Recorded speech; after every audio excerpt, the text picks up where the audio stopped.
Hello everyone and welcome to Vile Shadows and a Honeyed Smile. Thank you very much for joining us for an evening of Dungeons & Dragons. I am Justin and I am going to be your Dungeon Master tonight.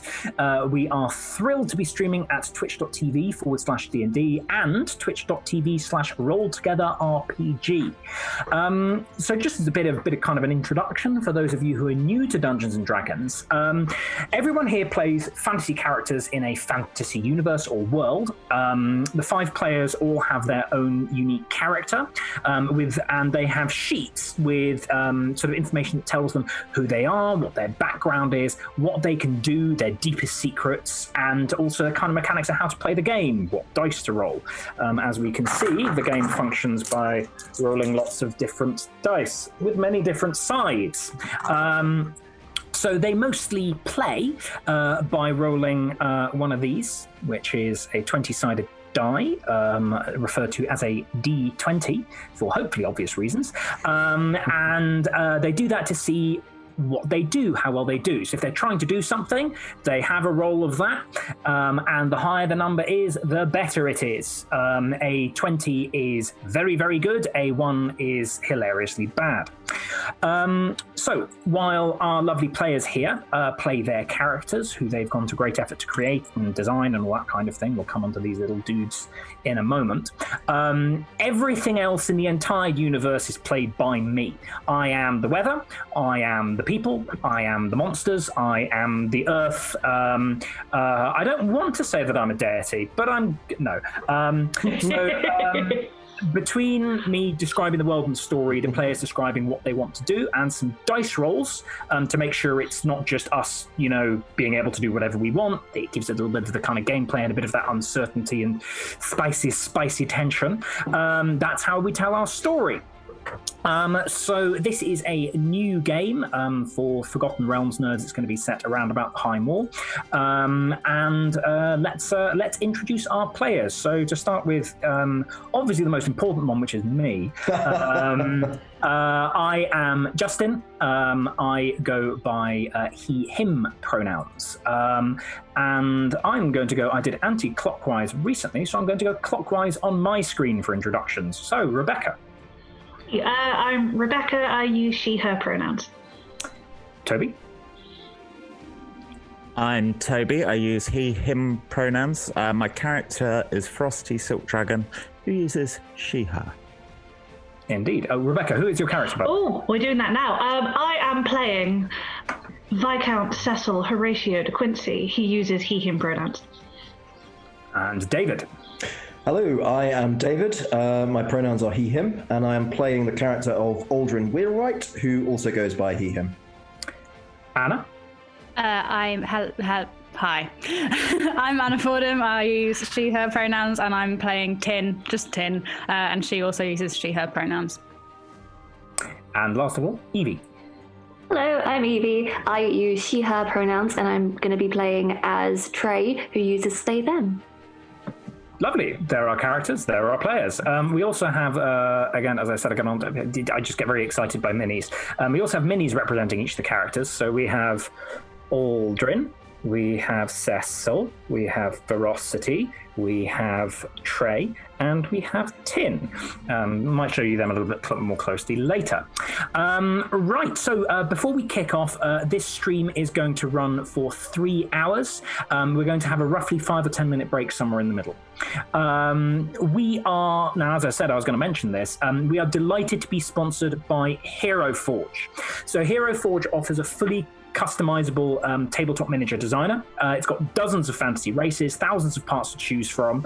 It's unbelievably easy to use design tool. And it lets you do everything from clothing to pose to facial expression. It really is. It's great. I've sunk days into tweaking how somebody's wrist angle is placed. But that's just me. If you don't fancy going into that kind of granularity, you can just click a thing and it will produce something for you. It's awesome. It's fully 3D. You create it right in your web browser, and then you can get it 3D printed in color. So if we just have a look at who would like to be shown off in front of the camera. Would any takers? I do. There we go. So this is Trey. so unfortunately it's a bit close to the webcam, so it might get a little bit blurry, but you can see everything from Trey's clothing to their items to the colors to the posture. All of that was designed completely from scratch and then 3D printed in color. It's sick. And they also come with handy little base design. The one that we've chosen is a little clip that can go on top of the DM screen, which is fun.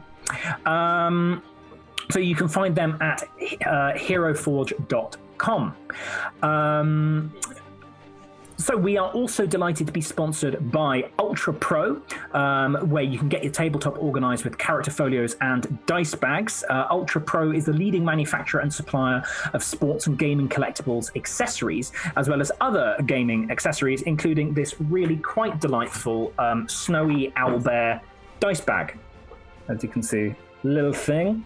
Look at little floof. Absolutely delightful. And you can actually join us in the Twitch chat today to win it. Just say something, anything, hopefully not something too awful. And you get entered into a random draw. But you must have a UK address to enter, unfortunately. So otherwise, head to ultrapro.com to find more of them. Now, as I said, this was a dice bag. Rather hilariously, you open it by disemboweling it. So, critical hit. We are also, we have many delightful sponsors, supported by Level Up Dice, who are proud to present the Table Shakers dice. Look at the size of these things. They're enormous. They make your table quake with the impact of your rolls. Like in Roll Together's epic tales, where every roll can spell disaster or victory. These things are sort of enormous metal dice. They have a really satisfying heft to them. I believe they're going on sale next Thursday. I mean, you'll probably hear them. So you can hear them in my hand rattling away, and then they hit the table. Actually, we strongly recommend using a dice tray for these. Thonk. It can actually go through the table if you. Yeah, if you throw them hard enough, they can actually go through the table. But if you want that final killing blow on a beloved player character to really have the impact that it should have, then these are ideal for that, because it sounds like the tolling of the bell of death. That's a thing. Another thing. Yeah, it's a thing. It's a thing now. It's a thing now. Cantrip I have, yeah. Yeah. It's literally tolling the dead. As the final sponsor, we are supported by D&D Beyond, Idle Champions of the Forgotten Realms, Level Up Dice, and Zavi.com. So more information, competitions, links to purchase some of the items we use in our streams, and more can be found on our social media, Roll Together RPG everywhere else. And if you're looking for an Idle Champions code, it should be floating somewhere in the bottom left of the screen, or you can type that code into the chat. I've misread my intro. Or you can type !code into the chat. Right, so finally, we play with a diverse group of players who play a diverse set of characters with wide-ranging sexual and gender identities. Our tables are trans-positive, and we encourage and champion trans players and characters in our games. The DM and players may portray characters that are of a different gender to their own. We aim to avoid misgendering as best as we are able to, but we do acknowledge that it does happen. People make mistakes, people get things wrong.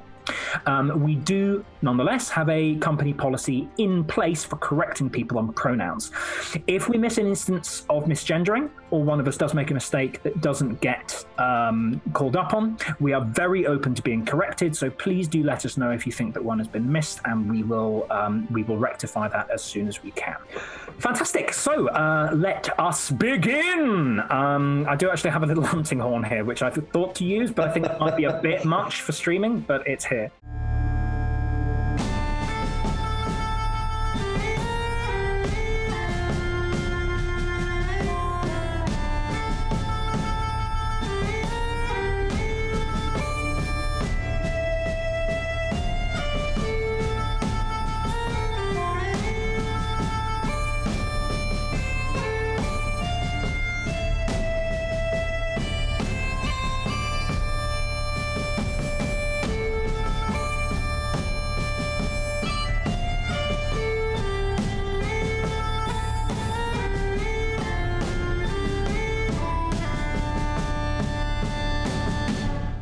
Cool, fantastic. So, welcome to Vile Shadows and a Honeyed Smile. Allow me to read you the introduction. It is cold, and the incessant wind has carried bitter drops of rain for the entirety of your long, trudging journey through the relentless open plain. Only the brave or foolhardy risk the High Moor this close to winter. Whichever you are will likely be demonstrated in the days to come. 1 week north of Dragonspear, the letter read, although it has felt more like a month. At long last, looking almost purple beneath the rain clouds, you saw on the horizon a small cluster of hills amid the endless flatness, and spied thin strips of farmland interspersed with pasture, surrounding a cluster of stone-built buildings. Arriving in the village was, however, something of a shock. For not here would you find the low stone cottages roofed with peat and turfs that characterise the sad few settlements you came through on your journey, but rather magnificent, neatly kept, cut stone buildings with fine slate roofs and paved roads so neat you couldn't get a dagger into the cracks between the slabs. Asking for the Lakeside Inn, as you were directed to in your letter, you got only a few derisive mutters from the dour-faced inhabitants, until one kindly soul said with exaggerated surprise, "Oh, you mean the Bogside Inn?" and sent you on your way.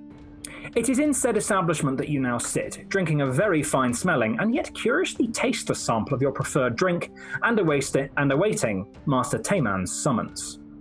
So, that's where we find ourselves. We find ourselves in the Lakeside, or indeed, for some reason, the Bogside Inn, and all of you have recently received or found or stolen a letter that has been inviting you here. Who would like to read out this letter? Any takers? I can if you want. David, please read the letter. No problem at all. Greetings, esteemed adventurer. That you are holding this humble sheet of parchment is a sign of your fame. And fame and fortune, 3 exclamation marks, are what beckon if you heed its summons. Come to the village, though such a word does little to communicate its splendor, of Drumburg, 1 week north of Dragonspear, for the opportunity of a lifetime. There is but one small task to be completed, and your position as a wealthy shareholder, yes, shareholder, 3 exclamation marks, and partner in the High Moor Spelunking and Magic Item Retrieval Company is guaranteed, registered as the High Moor Retrieval Company, along with all the rights and privileges such a lofty position entails. To apply, make yourself known at the Lakeside Inn and await my summons.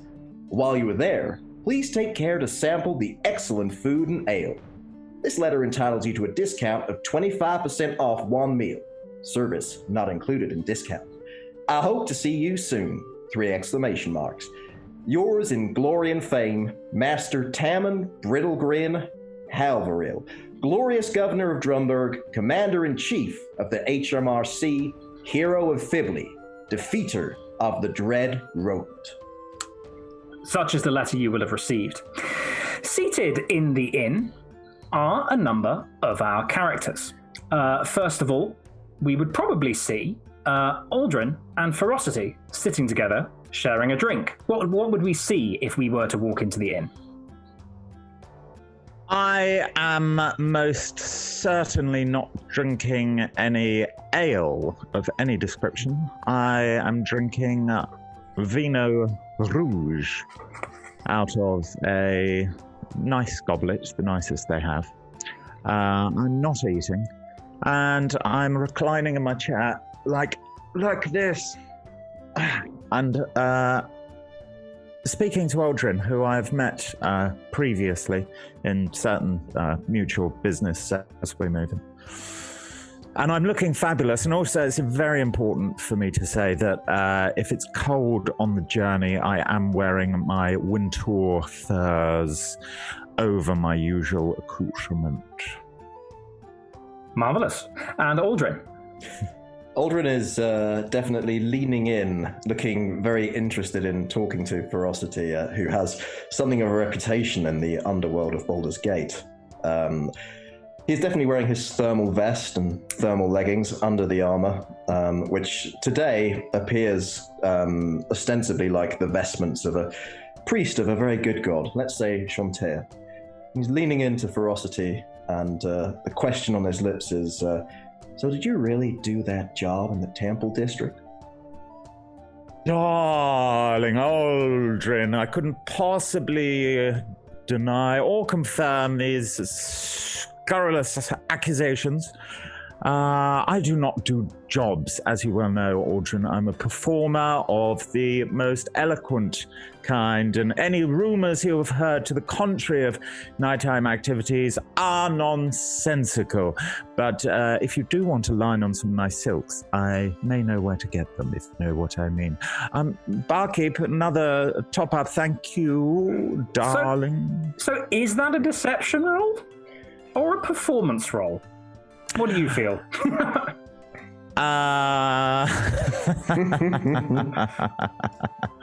Well, I kind of feel like I was totally admitting it, but just the words coming out my mouth were saying. In which case, no. I reckon that's a performance roll. Yeah, sure. First roll of the game, as is tradition in the games I run, is for something utterly inconsequential. That's a dirty 23. A dirty 23, in which case it comes across exactly as you so beautifully represented it. I think it probably draws like some looks. So it's notable that the inside of this inn is incredibly clean, incredibly neat. Like the number of right angles is almost disturbing for a sort of medieval fantasy world. But it's got a curiously sterile feeling. It's oddly empty, and the shelves, everything is just a little bit too widely spaced. But nonetheless, after gesturing for another, I believe you gestured for another glass of wine, the sort of tall, wiry woman behind the bar kind of comes over to you and looking with a slightly unreadable expression at the bottle, pours some of it into your glass, gestures for you to leave the change on the table, and then returns back behind the bar. And she gives a raised eyebrow to Aldrin. This beer tastes like horse piss. Reminds me of home. Yes, this wine is rather watery, I must say. As you know, being a queen, Aldrin, I do not carry money. If you would be so good as to pay this person. Thank you so much, my darling. It would be my pleasure, Your Majesty. You are expected to pay 6 copper pieces.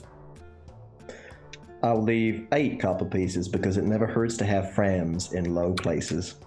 The barkeep sweeps it off the table and sort of again had an oddly unreadable expression during your conversation about the alcohol. Incidentally, I've forgotten. Aldrin. The constitution checks. The constitution check. I'm once again asking for your constitution. Aldrin has a special feature, which we're going to find out about. But for now, I need only roll 3 dice and tell him what I got. Are you interesting. Pocketing me? Goodness me. Aldrin, so you know, there is a natural 1, that is a 1 on the dice, a 6, and a 5. We will find out about what that means later. Great. So as you two are conversing and sampling the curiously bland alcohol, a little way behind you, you will see sitting at a table, well, Trey, who will we see? So, like a 7-foot tall, patchy metal person in kind of dark clothes, kind of covered in bottles. They're just kind of sitting on their back, at their sides, and they've ordered a fried fish, and they're not eating it at all. They're just sitting there and going, every so often, looking a bit awkward. Are you currently wearing any scent? I am actually. I am currently wearing Eau de la Petrol. There is a strong smell of, what sort of in this world people would probably recognize as something a little bit like naphtha, and it's notable that most of the very few and very quiet denizens of this inn are giving Trey a wide berth, not seemingly out of any especial fear or concern, more of just the extremely strong petrol smell emanating from them. And Aldrin and Frosty, would you have any kind of responses to this? Aldrin, have you been drinking lamp oil or something? Not for about 3 years. Managed to kick that habit. Have you ever seen anyone quite like them? Like them, the giant metallic Botley-looking individual. You know, it's strange. We've been here a while, and I literally haven't looked at anyone other than your good esteemed self, Aldrin, my darling. No, Too kind. You would be aware of them looking at you and commenting on you. Trey just kind of gives him a little bit of a look, then takes another sniff and just says, "That is the good stuff." I think they might be rather peculiar, Aldrin. Yeah. Do you suppose they're here for the same reason as us? They're curiously in like a higher resolution than all of the other NPCs around them. Like they've got like a unique item on them. I would like to just take out my my letter, my gold leaf summons, which has been through one or two hands and pockets before me, and just sort of wave it to the Lovey. Hello, is this you too? Yes. You are also wanting to be a stakeholder in this company. It is nice to meet you. Pleasure is all ours. Hand goes out. Shake hand, slightly concerned that my bones might be crushed because you look pretty strong, but yeah, nice to meet you. Ha ha, that is very nice for you to say. Well. Just kind of grips your dainty hand in an iron grasp. Also, I'm a halfling and you're 7 foot tall, so yeah. If you're standing up, it's yeah. Kind of like holding hands with a toddler. Oh, bless. So as this is going on, Tin sitting in the corner, and sort of probably sort of keeping out of the way generally. You hear mention of a letter with golden writing on it, which incidentally is something which you yourself have received. What would you be doing, and what have you been doing, and what would you be doing now? Oh, Anna, you are muted. Thank you. So this person sitting in the corner is kind of huge, and with kind of purpley skin, and is just like decked with weapons. And I think she'd like to, before she engages with this strange group that's forming, I think she'd quite like to go over to the bartender and just gently kind of say, "What happened to the lake?" The bartender blinks and says, "You're not from round here, are you?" Well, did the lake go missing?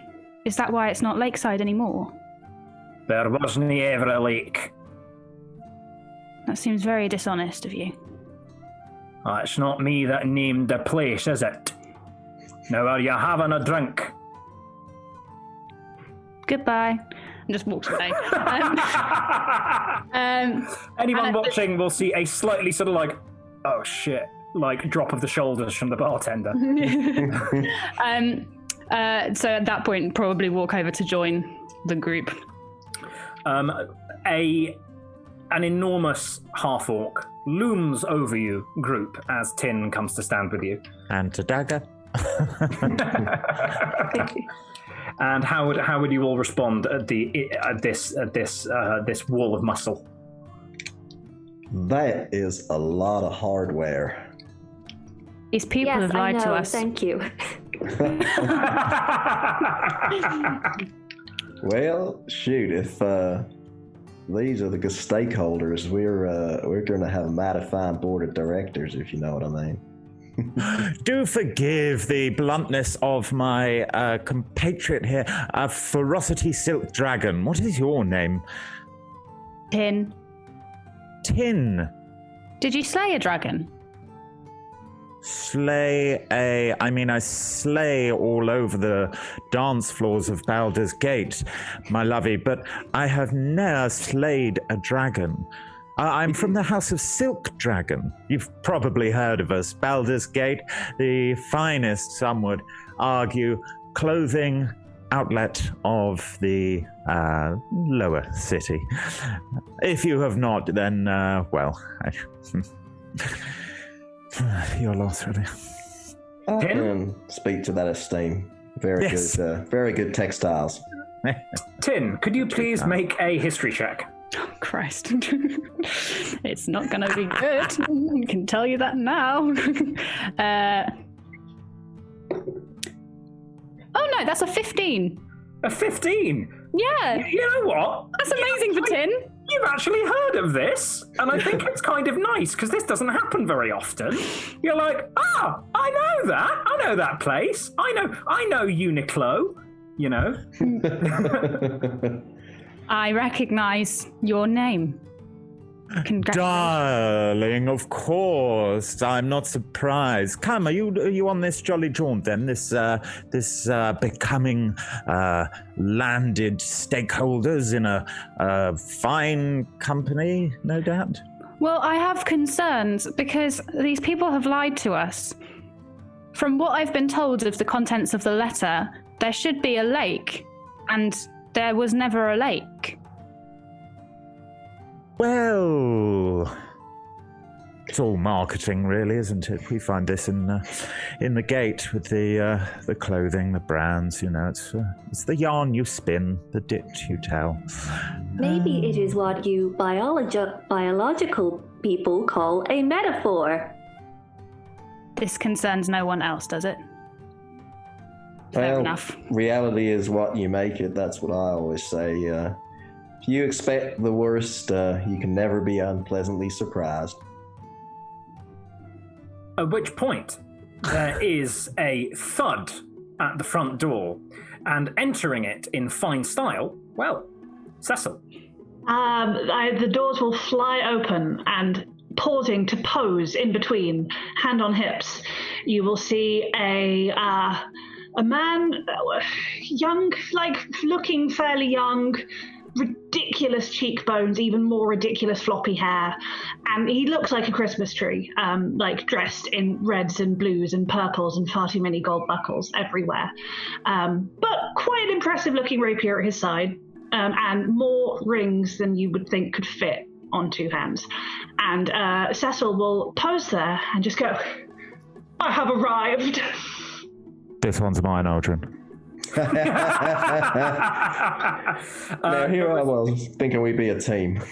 Can you please make a performance roll, Cecil? Yes. Yes, I can. Which I have deliberately not made myself very good at. So it's going to be a flat roll. It's 6! It's 6. The only response you get, other than from our player characters, the only response you get from the other sort of very few inhabitants of this curiously sterile bar is just sort of one of them who's sort of basically blackout drunk and face down on the table, looks up, and then just goes straight back to sleep. The room is deathly silent. I would like to use thaumaturgy to slam the door shut again and just say, "Did you know it's cold in here?" Ah, hello. You must be in my welcoming committee. Yes, come in. Fine, we can work together, Aldrin. I take my cloak off and just sort of drop it on Ferocity. Should we, just whispering into Ferocity? So Ferocity is currently covered by a cloak. You can go into Whisper and see that there is just like cloak. Just lift the cloak up and go into the air. Should we run the humble servant scam? Yes, I think so. Excellent. Could you both please make stealth rolls? Stealth rolls, you say? Indeed. Is it relying on being quiet or not? I think it's reliant on being quiet. You are talking about running a scam directly in front of a person who has just dropped a cloak on you. Please be careful, it's cashmere. I would suggest that the cloak slightly muffles the sound. I would not. Asking. I am the world. You are the law, and I bow to it. I was only asking because I have boots of elven kind, but this is not tiptoeing about. Yes, this is not tiptoeing. I'll take my first roll, which is It's 25. reassuring. All my passive wisdom is very low. So Also a 25. You could probably just openly be like, "Shall we run the scam?" And Cecil would just be like, I'm just looking at myself in a reflection of a teaspoon at a time. how would Trey and Tin have responded to the entrance of this rather spectacular yet strange man? Trey is very impressed by the glitz, the glamour, the overall aesthetic. It just kind of goes up and just gets a little bit too close. So There's a strong smell of petrol. Sorry. Hello. Trey gets a little too close. Hello. I like your personal style. Can I have this? I point to a belt. I can point you in the direction of my tailor. You have excellent taste, clearly. I name's do. Viscount Cecil. That's you. Interesting. Viscount Cecil, honored to meet you. Who are you? It is wonderful to meet you, Viscount Cecil. My name is Trey. I am here to be a stakeholder. Ah, you mean one of these. And I pull out the letter. Yes, you are one of us. You found us. Congratulations. Well, I wouldn't quite go that far, but yes, I have been sent to find out what on earth is going on with all of this. Lovely. Are these your little friends? Yes, these are people I met 5 minutes ago. This person is called Tin. I also have tin components, but that is not my name. This is Ferocity, and this is someone who looks strangely familiar to me, but I have forgotten the name of. So none of you are actually here as my welcoming committee? Well, I believe we are not. Well, someone's going to get a strongly worded letter. Tin, what would your response to this person be? I think I assume this person's our boss.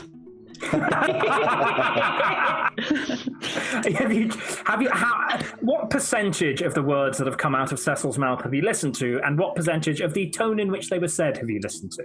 Can I roll for it? Can I roll absolutely. a D100 and see? I mean, if you'd like, you could make it either a charisma or a wisdom throw. Oh yes, here we go. Your choice, charisma or wisdom save. I've gone for wisdom, and it's a 13. It's a 13. Yeah. Not horrendous. So, what would an all right kind of in terms of what you desire for your character? What would an all right response to that be? I mean, I think given that this person is dressed super fancy, there's no doubt in my mind that they are our boss. But I'm confused by our boss, and that makes me concerned. But I suppose because it's wisdom rather than intelligence, what I'm actually able to tell is the undercurrent of maybe this person isn't as flashy as they look. I think that's probably the thing is that you get the sense of the authority and the sort of the entitledness, I suppose. I mean, obviously, insight or wisdom is not a lie detector, but you do get a faint sense of that there's something very faintly off about this person. In which case, I would like to say to him, "I like your costume." Oh, lethal burn. She's not even trying to be mean. She just I know. really thinks it's a costume. That's so good. My dear friend, I wouldn't expect you to understand the appropriate outfit for a diplomat of the noble classes, but I wish I could return the compliment. You're correct. I don't understand. It is an experience meeting you. Hello. Tin. Viscount Cecil. Hello, Cecil. Viscount Cecil. Hello, Viscount. That'll do. That's better than Cecil. I'm just checking. Oh wow, this is a low whiz. This is a low whiz party generally, with one exception. Aldrin, do you mind me reading out your passive perception? If you really want to. So, for those of you who haven't played Dungeons and Dragons before, or are coming from sort of radically different systems, so your perception is an ability that you have, and it's it sort of represents the degree to which your character is good at spotting things. If you want to actively look for something, you make a roll of the dice. You add your perception modifier, which is a bonus representing how good you are at something, and depending on how high you roll, that determines whether you've seen what you're looking for, or whether you've seen anything interesting. Your passive wisdom is essentially a measure of, if you're not actively looking for something, it's how good you are at spotting things. An ordinary human, their passive wisdom is represented by a 10, meaning in order for something to hide from them, they must roll a 10 or higher. Aldrin's passive wisdom is 28.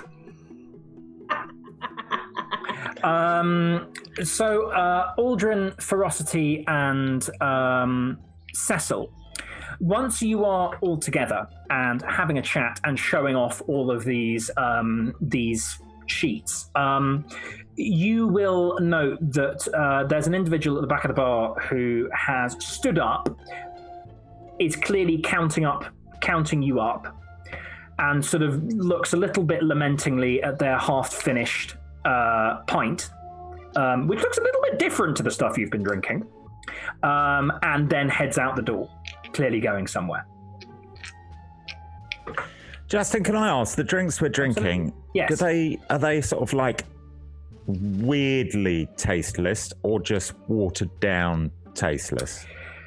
Please make an insight check.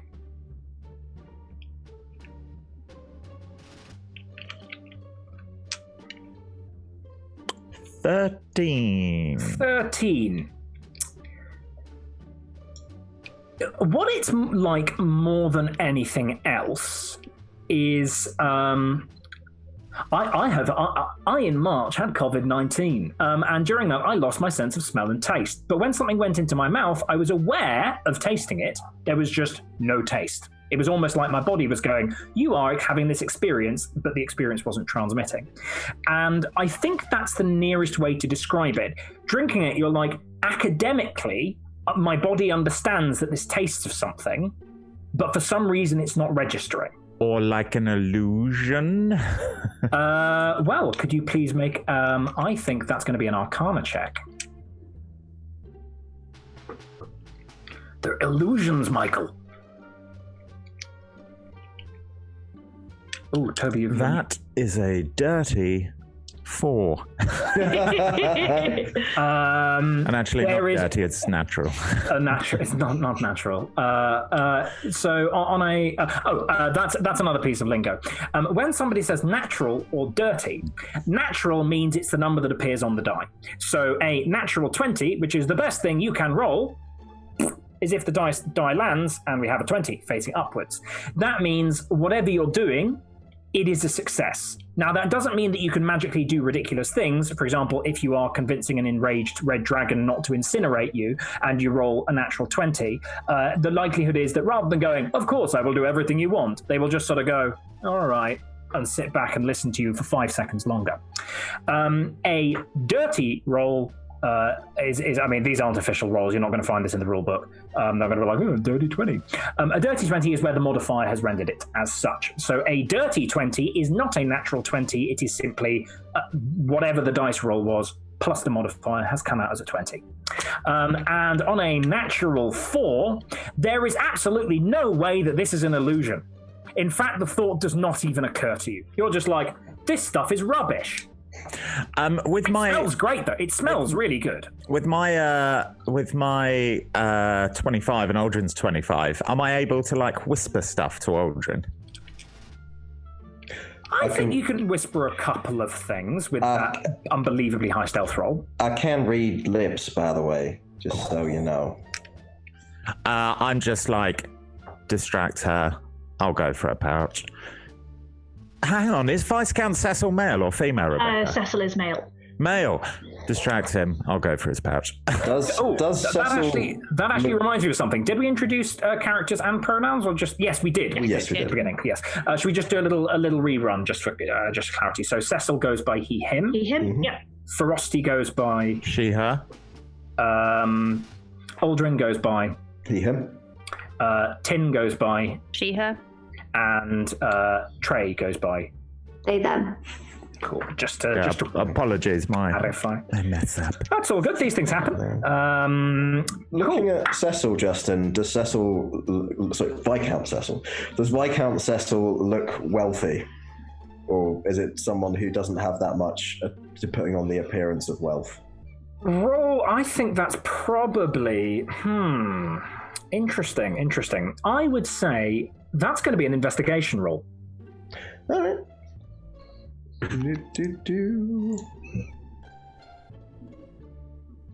That's an 8. An 8. Viscount Cecil, what do you reckon? Fabulously wealthy. With an 8. I will then whisper to Ferocity, I'll create the diversion, you go for the pouch. Viscount Cecil, I have heard of you and the tales of your exploits and excellence as an individual. May I just say it is an absolute privilege to meet you. Would you mind awfully if I touched you? I'm so rarely in the presence of such greatness. Justin, I'm an arcane trickster, and I'm doing a mage hand legerdemain, which means my mage hand is invisible. And what I'm doing is sort of crouching down to lift up the cloak of Cecil, which is on the floor, or on me, sort of a mix of the two. And I'm sort of doing the somatic components whilst under the cloak, and Very then just sort of picking up the cloak and putting it over the thing while my little invisible mage hand goes about its dirty work. Dirty business. So could you please make a stealth roll and a sleight of hand roll using the relevant skills? The Arcane Trickster gets to do some funky stuff with mage hand. If you'd allow me to potentially use the help action on this, Justin, and the way that would manifest, if you allow it, is by me kind of stumbling into Viscount Cecil and then just being like, oh, I'm sorry, I've had too much of this ale. You don't have to allow it, but that would be my desire. Question, Justin, does this count? So I have a dagger of warning, which means that I can't be surprised except when incapacitated. Does this... I know how it works in combat. How would it apply to this? We're about to find out. That was me leaning into the mic, by the way. I didn't just kind of fold in half for those of you watching the stream. Fold in half in wince. Right, so this is how this is going to work. Okay, so in order to bump into Viscount Cecil, in order to help, I would like you, Aldrin, to make a performance check. The result of the Dagger of Warning is that is going to be at disadvantage. Okay, so disadvantage performance check. Yes. No disadvantage. So for all of you new players or potential players, come join us. Advantage and disadvantage is a mechanic in Dungeons and Dragons intended to represent when you have a greater than usual or lesser than usual chance of success. In both of them, you roll 2 d20s.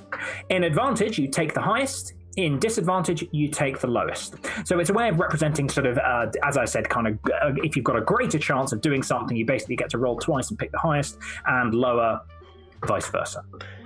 To make it play, I think possibly Cecil would have been slightly unnerved by Aldrin, and so will have just taken a little step back as he lunges forward, which is possibly how the disadvantage can come into play. No problem.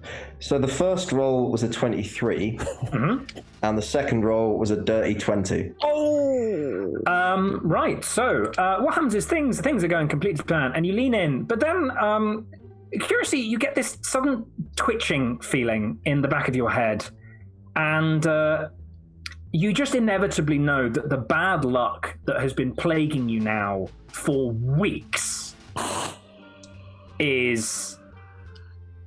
You know it's happening as soon as it happens, because as you step forward trying to bump into Viscount Cecil, you trip.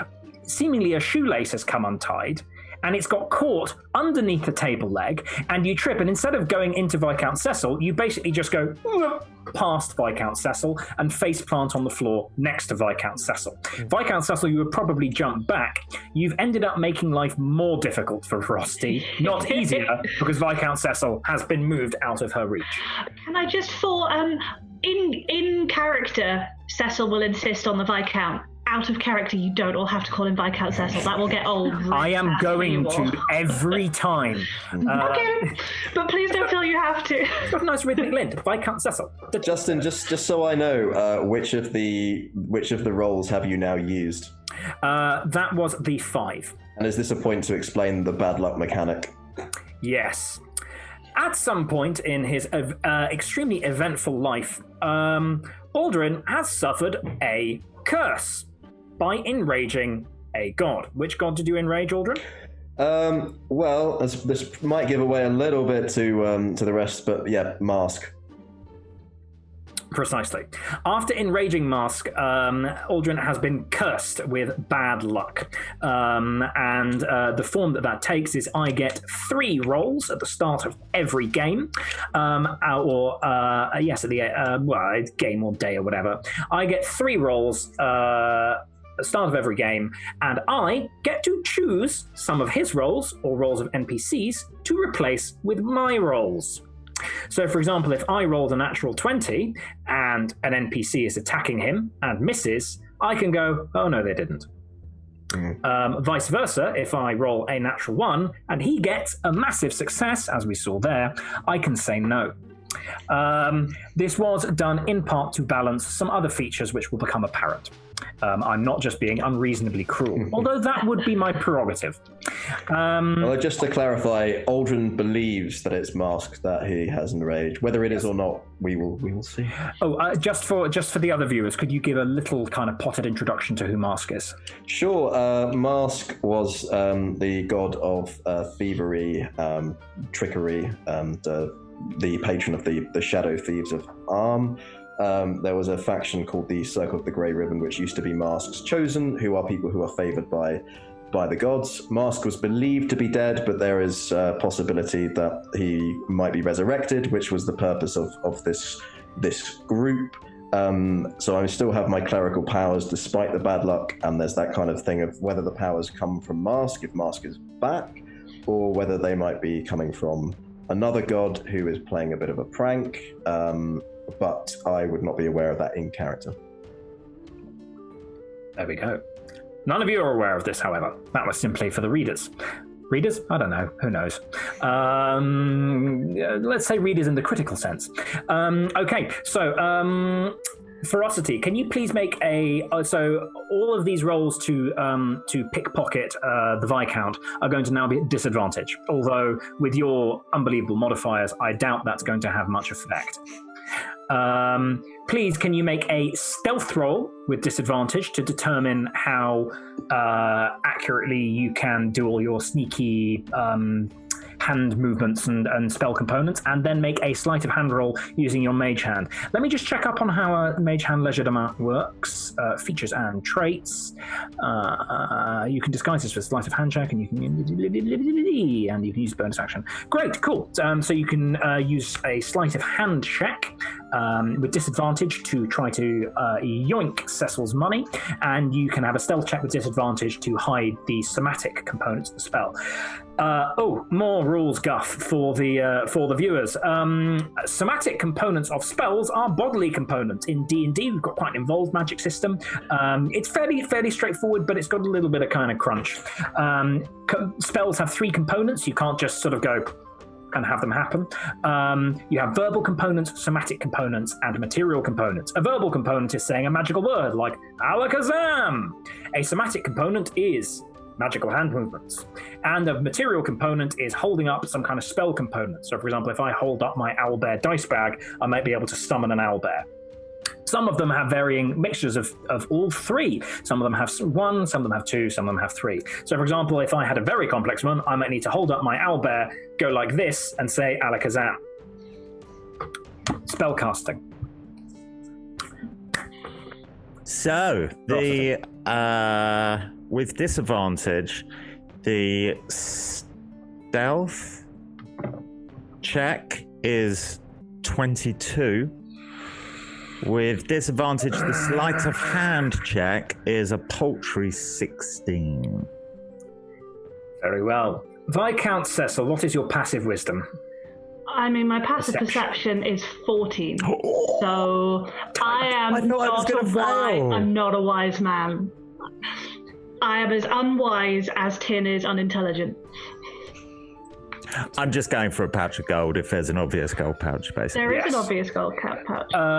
So I think the only other person who'd noticed this happening would be Aldrin. Aldrin, although Frosty, you know that she's doing it, but you don't see it. You know that she's doing the mage hand hand movements. She's sort of under the table, and no one else notices. But you realise that she, it's good, but it could be better. Attempt to steal this pouch. What do you keep in your pouch? Cecil. 25 gold pieces. That's it. Yes.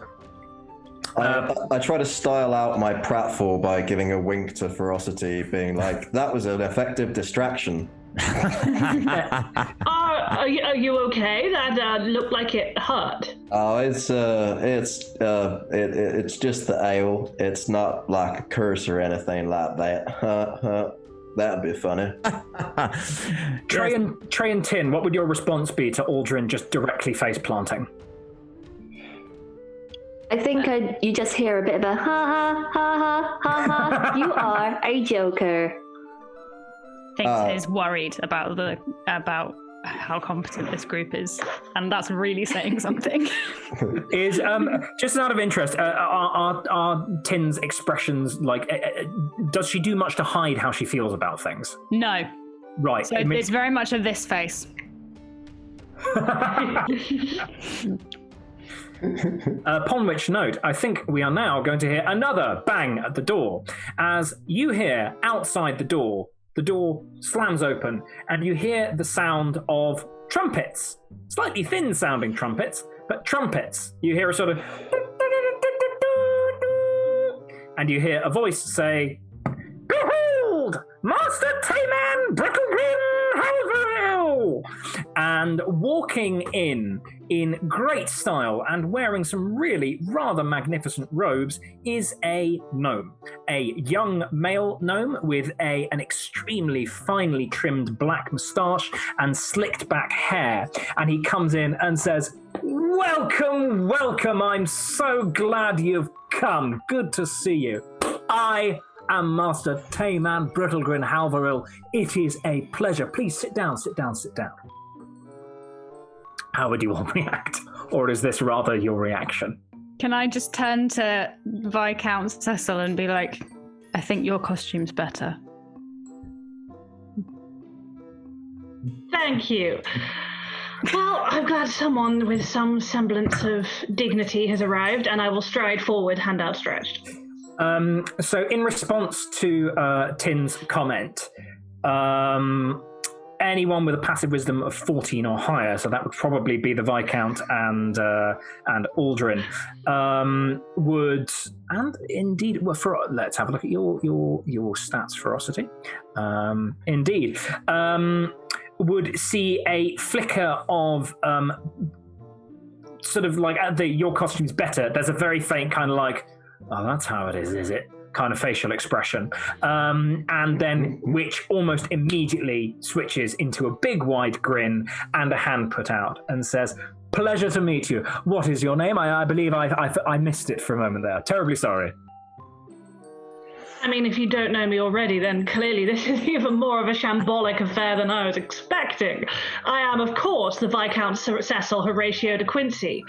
Well, of course you are, Viscount Cecil Horatio de Quincy. Of course you are. Please excuse me. It's been a very long day. I'm sure you understand what it's like being confused and taken up with all kinds of business expenditure and admin and all that sort of thing. No. I'm sure you understand. No, I have other people do that.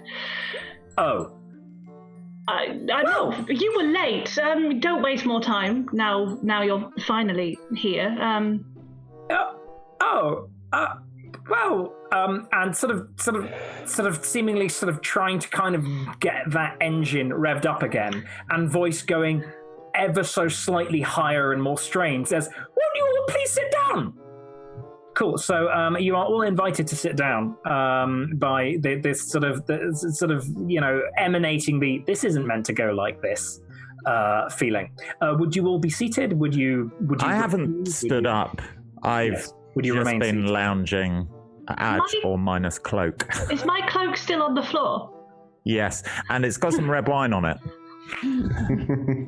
Oh, you're in trouble. Unfortunately, I think with your... Oh, no, you do have good passive wisdom. That's the others. Me? No, I have bad. I thought you had 14. Yeah, that's 14. bad, isn't it? I've got Above average. I mean, it's half David's. Average is about 12 to 13. Fair. Then, Bad is something like a 10 or something like that. I mean, I don't know who would have a 10 in this party. Hi. Idea. I've got 3 passive scores. 2 are a 10 and 1 is an 8. So there. Strong nice. work. Strong work. Well, You're more active. Cecil will roll his eyes in an incredibly put-upon way, pick up the cloak, and as he goes to hang it, see the stain and go, "We'll discuss mage cleaning bills later." Oh, allow me. And he clicks his fingers and the stain is prestidigitated away. As he casts prestidigitation very extravagantly. And he says, well, and he sits down in a way, didn't roll brilliantly. It's very mannered. What you're seeing is somebody who is very good at performing, slightly muck it up. And he sits down in a very I am going to sit like this way. I'm not comfortable, but this is how people like me sit.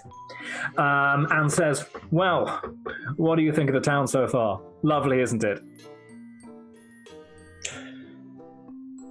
Aldrin, having been prone, is going to be getting up, trying to style it as if I was looking for something on the floor. Like, Roll performance. Well, it's not there. I'll come join y'all. Performance, you say? Yes, performance, I say. Where's my... Okay. There we go. Can I take the help action? Because I also want Aldrin to do something for me, which will be performance. Very well, please do. Aldrin, do introduce me to our most gracious and handsome host. Be my pleasure. That means I get to roll another one, right, Justin? Yes, you get to roll with advantage. Amazing. That's 18. 18. You do manage to style it out to, at the very least, to Taman as you had lost something. And please allow me the pleasure of introducing you our esteemed benefactor to Ferocity Silk Dragon. No introduction is needed, but it is a pleasure to give one in any event.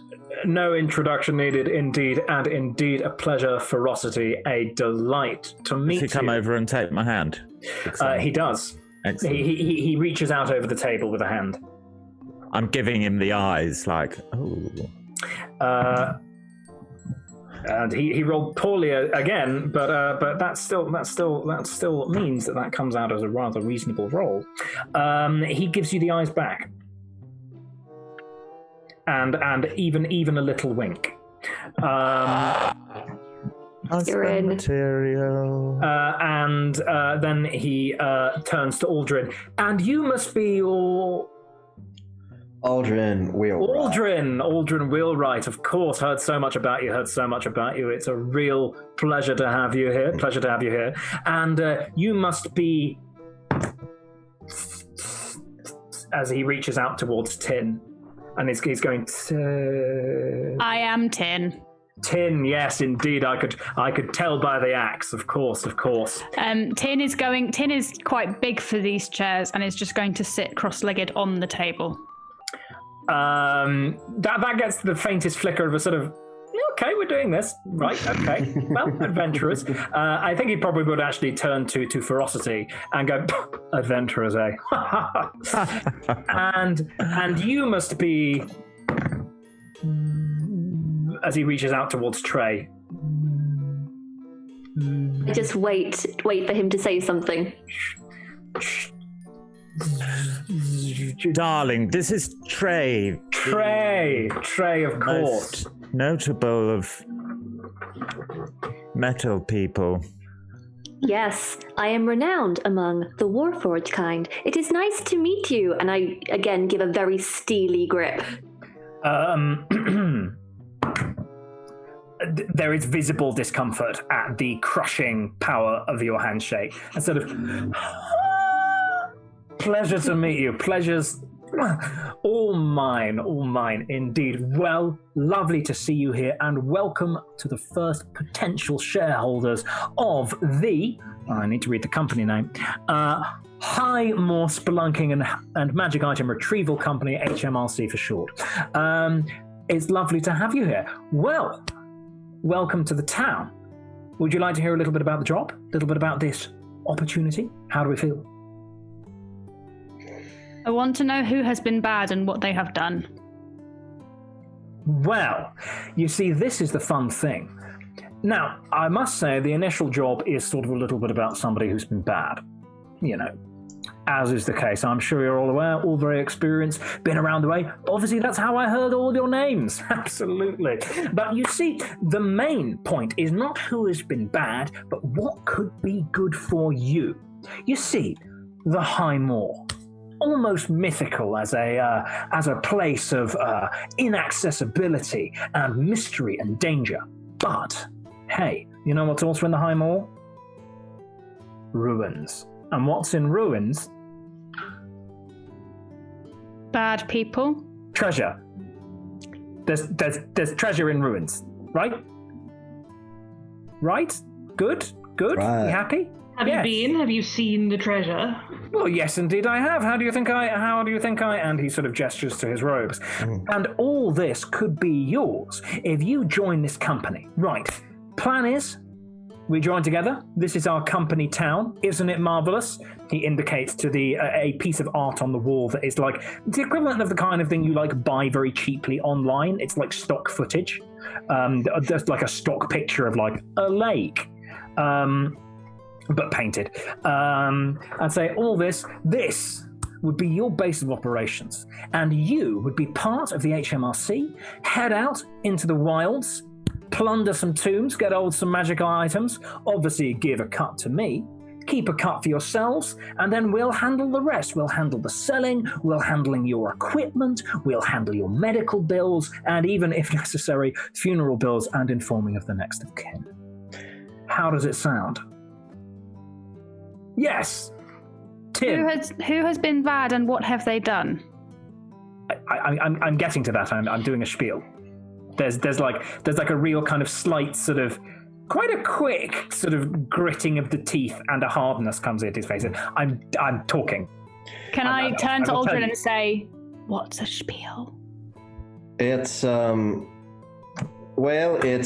it's one part truth and 2 parts bullshit, generally speaking. Is this the bad man? Well, this is the man who is promising to make us exceedingly wealthy. You'll forgive me, sir, just on account of the fact that your letter that you sent to us was a little bit on the optimistic side regarding the state of the lake. I would just like to be up front and ask you face to face if there is any element of exaggeration vis-a-vis the ease of acquiring said items and said wealth. Now, don't get me wrong, I like to be rich.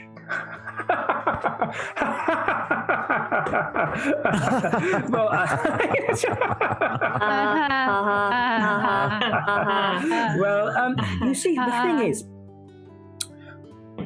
who wants to go to a place that has an inn called the Bogside Inn? It's not a matter of lying. It's a matter of making a place sound nice. Isn't it much nicer to be in the Lakeside Inn, not the Bogside Tavern? Much more Not pleasant. in the Lakeside Inn. No, we are. We are in the Lakeside Inn. We're in the This- Bogside Tavern. This is the Lakeside Inn. Sorry. Just Sorry. And- heads up, he's lying to us. Wonderful. Please roll insight. It is. Dear Master Taman, what is the HMRC stand for exactly?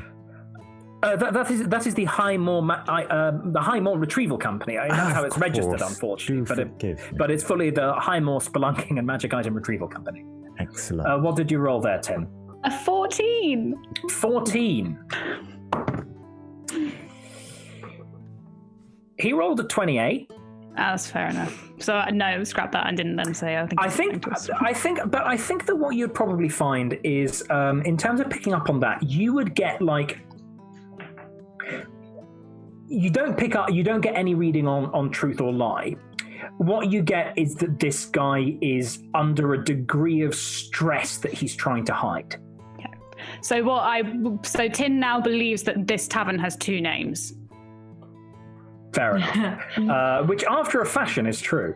I have a question. Yes. If it is as easy and safe to just wander up onto these moors, into these ruins, and just reap fabulous amounts of treasure, why would you want to split your wonderful find? Surely someone as capable and competent as you could do it yourself and keep everything. Why on earth would you summon people who will take most of your wealth?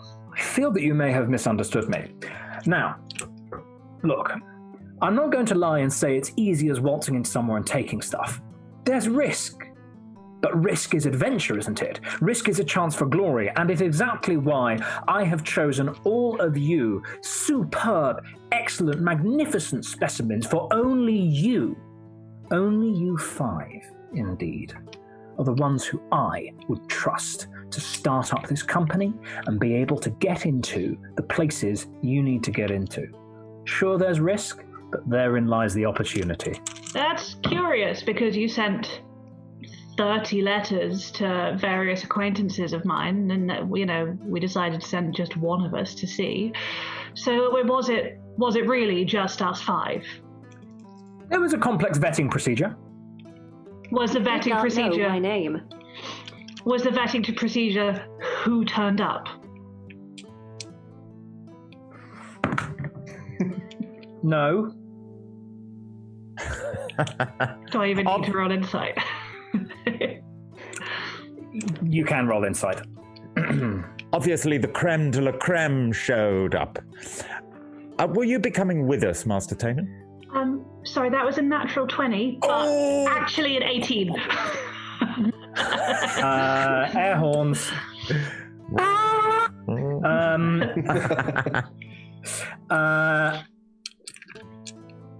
That he's clearly on the back foot. Now, I think specifically what we're rolling about.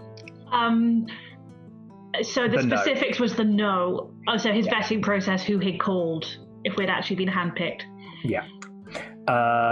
So obviously, like there was a degree of handpicking.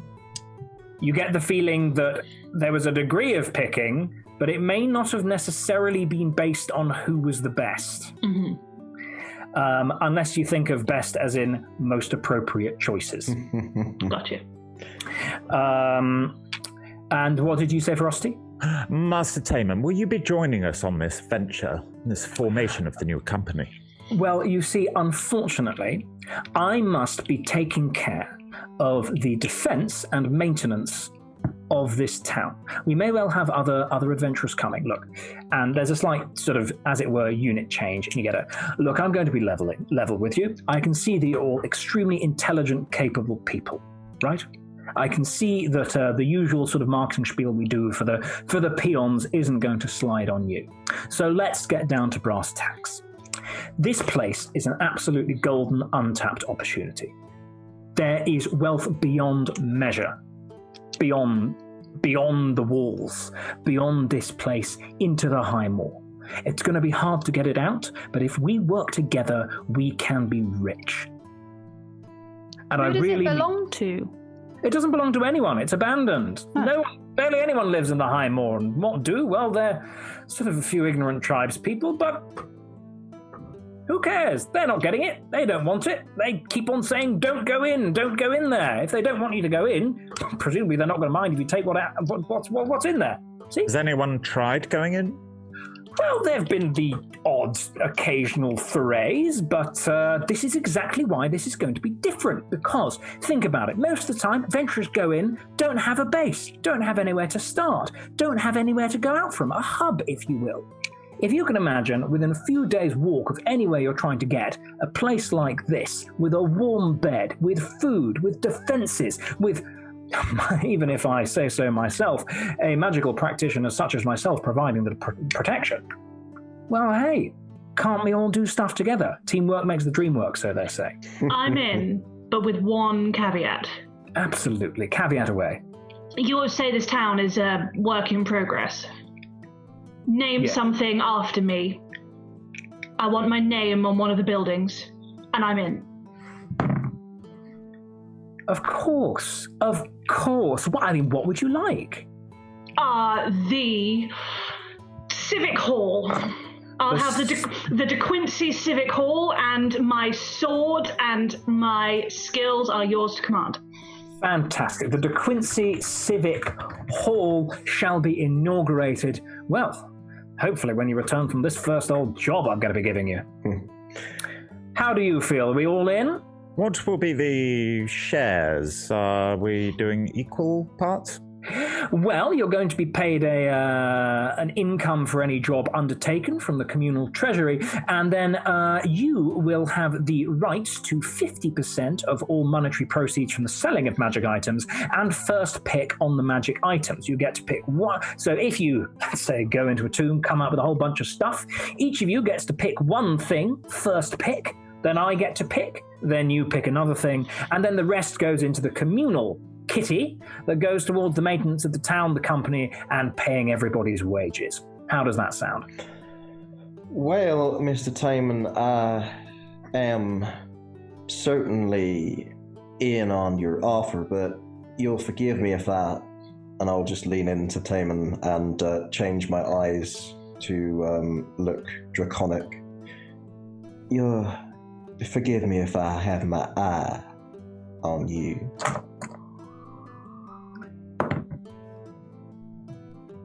And he leans in very close and in a whisper almost inaudible to everyone else, but to you, Aldrin, surprisingly steely, and says, I would expect nothing less. Then, sir, we have an accord. Marvelous. What about yourself, fantastic, marvelous warrior? And he indicates Tin. I still don't know who it is you need me to attack. I'll be getting to that.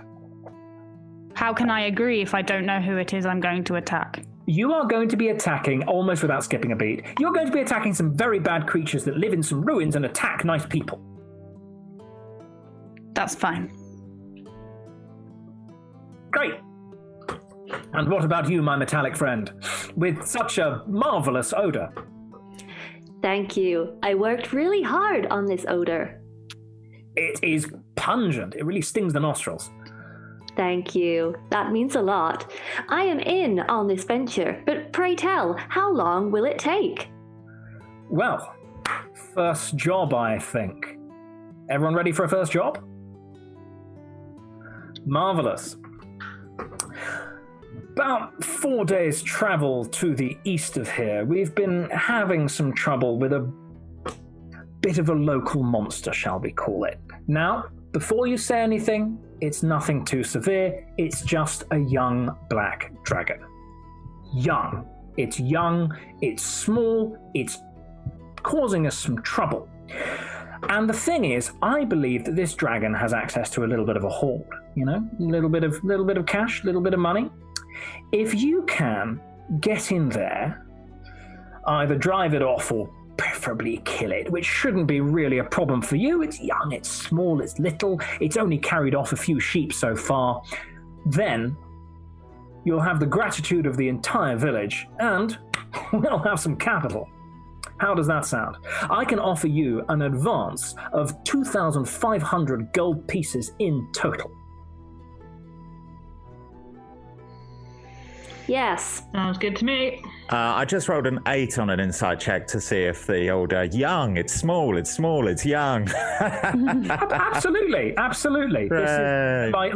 This is this is just routine clearance. He's so confident, he's so nice about it that he's on the level, this dude. Like, he's a bit sleazy and he's a bit odd, but you've come across people like that loads of times. This is just what some people in the business are like. Sometimes they're like this. Maybe he's got a heart of gold.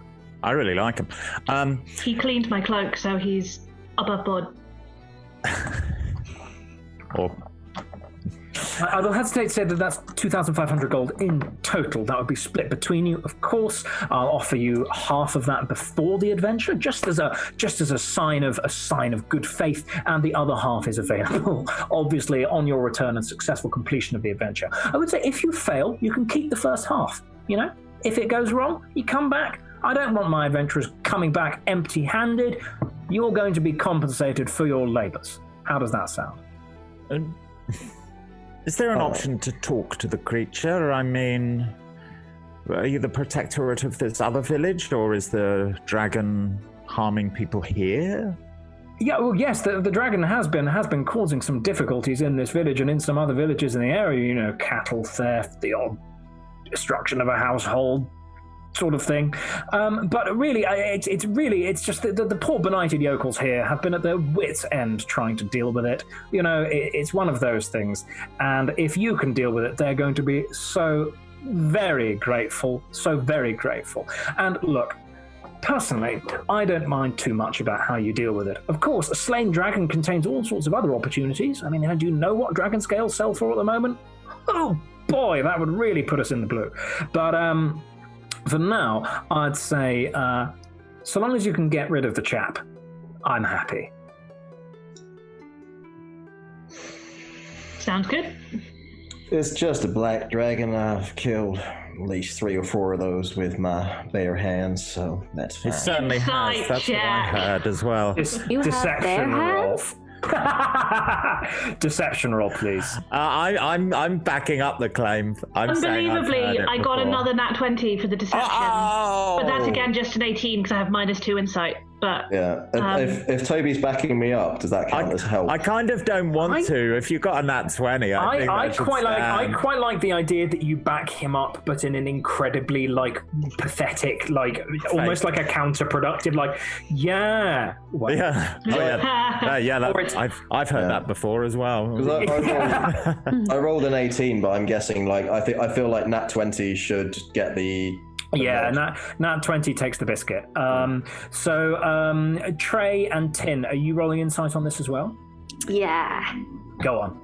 I feel like Tin just believes it. It doesn't occur to her that she's huge and even she has struggled to slay dragons in the past. It does not occur to her. She just believes it. I mean, it's so obviously bullshit. I can't even believe you need to roll. You're very convincing. Got a 9. A 9. Interesting. So I think what it probably is if with something that's obviously bullshit, on a 9 your response is probably, oh come on, you didn't do it with your bare hands, but I do buy that you've probably fought a dragon in the past successfully. So it's like, I can see you're exaggerating. On a natural 20, it seems unlikely that he has ever even come into contact with a dragon on a nat 20. And Tin, you believe what you want to believe. Fantastic. Well, when we get there, we'll stand back and take your weapons and let you do your work with your bare hands. Well, I wouldn't like to make the rest of you feel bad. Oh, we'll love watching. Anyway. We happy? We good? Yep. Well, let's get some contracts signed. And with a and a lot of flourish, a whole raft of contracts appear on the table in front of you, and he pulls out 5 quills and lays them down. Once again, in exactly the same way as the letter was. They're written on, the equivalent would be, where you buy, the overpriced paper that is not actually that good quality, but is very overpriced because it's got a fancy design on it.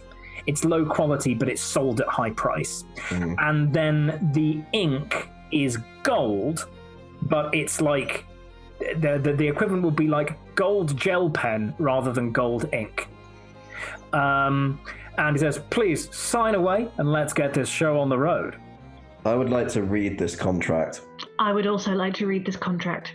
Yes. I'm going to just stare at the quill in fear. Oh, bless. That's the big sad. For those who don't know, no, this hasn't come up. Of course, nobody knows. Tin doesn't know how to read or write, so she's just looking at the pen, staring thereat. So, reading the contract. Can you make intelligence checks? Yeah, something I'm good at. Yeah. Trey got something fun. I got a nat 20. Spicy.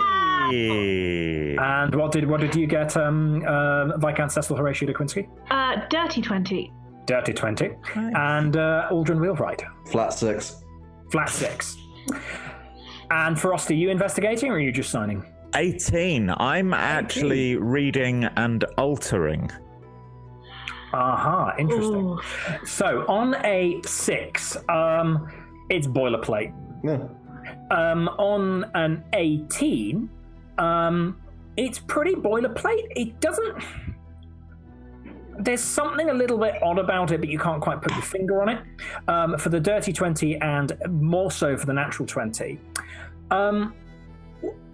This isn't actually an unreasonable contract. It's actually, it's pretty good. The terms are pretty good. What, in terms of the intention behind it, what it is kind of inconsistently and poorly put together. What it looks like more than anything is like good intentions, but done by someone who doesn't really have an idea on how these things work. There's some sections of it that are confusing and circular and a bit roundabout. The whole thing just has a faintly amateurish tang to it. And Tin, the difficult squiggly lines are squiggly and shiny. And on a natural 20, Tamar says, just puts his hand over the contract as you're trying to alter it, Frosty, and says, please, no need to be so crude. If there are issues with it, let's discuss them. Yes, darling. Well, I was simply going to add in this fabulous golden quill you've provided with this fabulous contract and opportunity to join you in this enterprise. The sum of one manor house in this wonderful village of yours, and also a clothing outlet store for my house's silks and fabrics of great renown. I'm sure you've heard of the House of Silk Dragon. Of course you have. I'm right here in front of you. How does that sound to you? He goes, of course, absolutely. Marvelous, marvelous, marvelous products. Seen them many times in Baldur's Gate. Really, very good, very good. Thank you. Yes, Trey? Have you done this before? Yes, of course. How many times?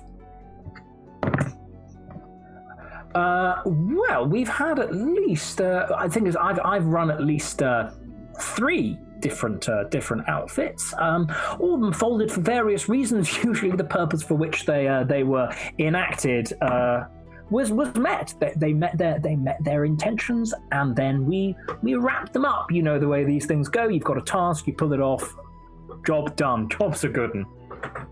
You may want to have someone have a look at your contracts. They are suboptimal. Why? What's wrong with it? They are confusing, poorly worded, and the syntax is lacking. Oh, well, do you happen to know any lawyers then? I do not, I am afraid. Is anyone in this pub a lawyer? This man needs one. I can put you in touch with my family's lawyers if this does turn out the way you think it would. But yes, my friend is right. You do desperately need one. Looks like a contract to me. Well, that would be marvelous. After all, we all have skills and things we can bring to the table, and if you can all bring legal advice and ways to improve how I do things, then absolutely that would be most very welcome. Cecil's going to sign with a flourish, but then if he can, and in a not too obnoxious, obtrusive way, just wander over to Tin and go, "My dear friend, I have notarized several contracts on behalf of my more physically capable friends before. Would you like my signature and your witness on this wonderful contract?" No, I think I can manage. And Tin is going to produce from her small bag what looks like a children's book, and is kind of like looking through it just a little bit, like trying to subtly do it, and then does eventually write a scribble that does not resemble either common or Orcish, and then kind of steps back and just like nods, and then puts the book away. It's a rather remarkable piece of writing as well. Like, it's odd. There's something about it that's actually, in fact, faintly alien in the way that this is written. Cecil, you would probably note that. Trey, you have made your note. Ferocity, in response to you, he would say, "Well, I'm certainly open to negotiations, but let's keep that out of the contract and just have that as a gentleman's agreement, shall we?" Well, gentleman and ladies' agreement, of course. Very well. Perhaps the manor house should be next to your house, Lovey. Well, that would be most interesting. And he holds out a hand. Shall we discuss this on your return? He shakes your hand. And turning back again with a brittle grin to Trey and to Cecil, says, "I hope that it shall be to your satisfaction, and of course, once your family's lawyers have a look at it, we can adjust it." Sounds excellent. I'm glad you are so receptive to criticism. Of course, how else would we improve? And what a lovely signature. He sort of stares, and actually kind of suddenly looks really uncomfortable and goes, "Very lovely. Oh, and sort of takes a few steps backwards from Tin. That's a real signature, isn't it?" "Yes." I have been practicing. "Oh, for a powerful friend?" For me. "Oh, wonderful!" And he takes a step closer to you. "Marvelous, good, yes. Of course. Lovely. Mr. Wheelwright." Yes, I am perfectly happy to sign, and I will sign it and pocket the quill. He says, "Please keep it." And with a flourish, all of the contracts are pulled together into a sheath, and he grabs them and he says, "Well, follow me." And he marches out of the inn, and outside of the inn, in the sort of faint blustery wind and bitter, icy, perpetual drizzle, there is a rather dejected, bored-looking crowd assembled. And he walks out, and doing another flourish to press the digit, the sound of some trumpets, slightly out of key, reedy trumpets. Would you be following him out, incidentally? Yeah. And he says, "People! People of Drumbar, I present to you your saviors. Master Brittlegrin has found you your saviors that shall defeat the dragon that preys upon you. Please, a round of applause." And they all give the most half-assed, unenthusiastic, like, "Hooray!" round of applause you have ever heard as you are sent on your way to slay a dragon. And that's where we're going to take a little 5 to 10 minute break there. Thank you all for watching the first half, and we will be back in a little while.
Awesome. Hello. Welcome back, everyone. I said that very aggressively. Sorry about that. Welcome back to Vile Shadows and a Honeyed Smile, where the party have... well, tell me you've just watched it. Good. So...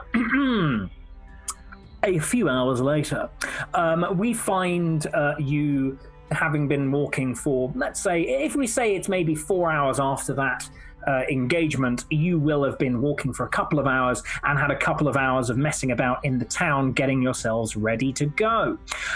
So what would people have done prior to heading out on the adventure? I would note that we don't have any rangers in the party. Nor do we have any Outlanders? Oh, I think maybe I took Outlander. Aha. So I think I did, yeah.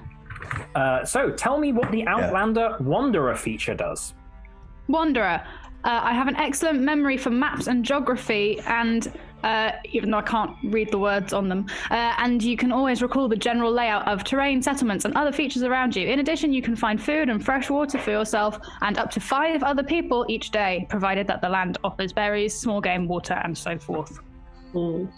So there we go. That's the information what we needed. So the terrain is difficult terrain. Because you do not have a ranger in the party with their natural explorer ability, that means you're going to be moving at the half the speed you would normally move. As you have been told, the target, the place that you're trying to get to, is 4 days travel east. Which in this terrain, moving at a normal pace, is about 36 miles. So at a normal pace in good terrain, you move 24 miles a day. At a normal pace in difficult terrain, you move 12 miles a day. So that's because the High Moor is it's rocky, there's scree, there's just blanket peat bog over an enormous amount of it. It's very difficult to move your way through, to make sure that you're not just going to go glomp into the water, to make sure that you aren't going to get nommed by a monster. All of this stuff is a thing. Right. So, however, so long as Tin is enthusiastically going to be foraging, you should not need that much in the way of spare rations. So what would have... Cecil, I believe there was something that you wanted to do. Yes, there are 2 things I'd like to do. One is I will scribble a quick letter that says something along the lines of, Dear Uncle Teddy, made contact, everyone very gracious, my companions are overwhelmed by my splendor and ability, but I'm sure I'll show them just one of the people. Off on a dragon slaying adventure, back in a fortnight, we'll win gold and glory for you and me to share. Ha ha! Love, Cecil. And I will fold it, seal it with one of my many, many, many signet rings, and we can actually see.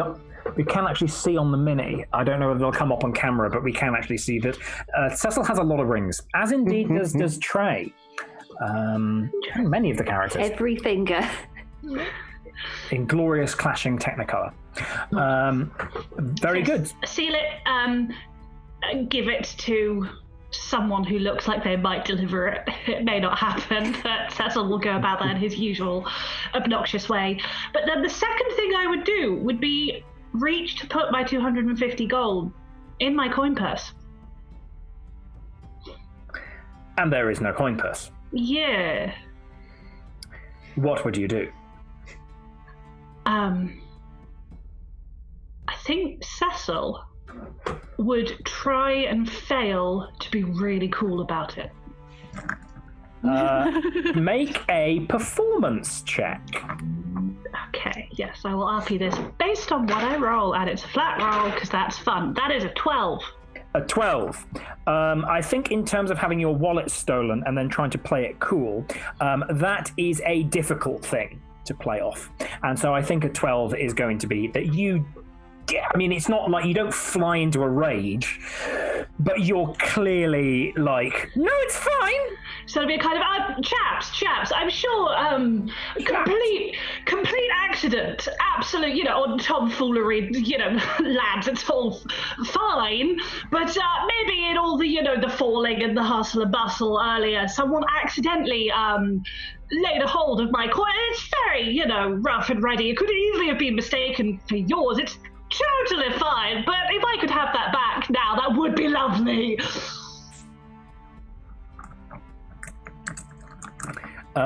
Ferocity, can you please roll deception? I'm not trying to deceive. I'm just keeping my mouth shut. And I think it's how successfully you manage to avoid attention is the role here. If it's remotely useful, when that happens, I would use thaumaturgy to just create mild tremors. What? Mild tremors, like a mini earthquake, just as a distraction. Cecil will just assume that he is so powerful that the ground just resonates with his anger, that he'll just take that as absolutely his due. I think that's fair enough. Well, I got a 14, unless that counts as help, but I'm not sure an earthquake would help. 14 is my passive perception. Oh. Passive insight is what. Hang on, my passive insight is. My passive insight is 8. Oh. Jingle, jingle, jingle. I have really good investigation, but I don't feel we're quite at the stage where I would actually pat you all down. So yeah, so it's just gone. It's just gone. It's just gone. You do not pick up on the suspicious sort of, real strong whistling a casual tune energy we're getting from Ferocity. Second, I've dropped a die. Please, Ferocity is a professional. Suspicious. Well, man. Cecil is sad, so Cecil will go put his money in another pocket. Trey will start looking under tables, on the floor, just in every little corner. Don't worry, I'm sure it's around here somewhere. And Don't worry, friend. It's fine. And then Cecil will reach out, and on his back is a rather gaudy violin case, and will take out a little violin and sit in the corner, very pointedly playing a plaintive tune, which he thinks is incredibly moving. There we go. Please roll performance.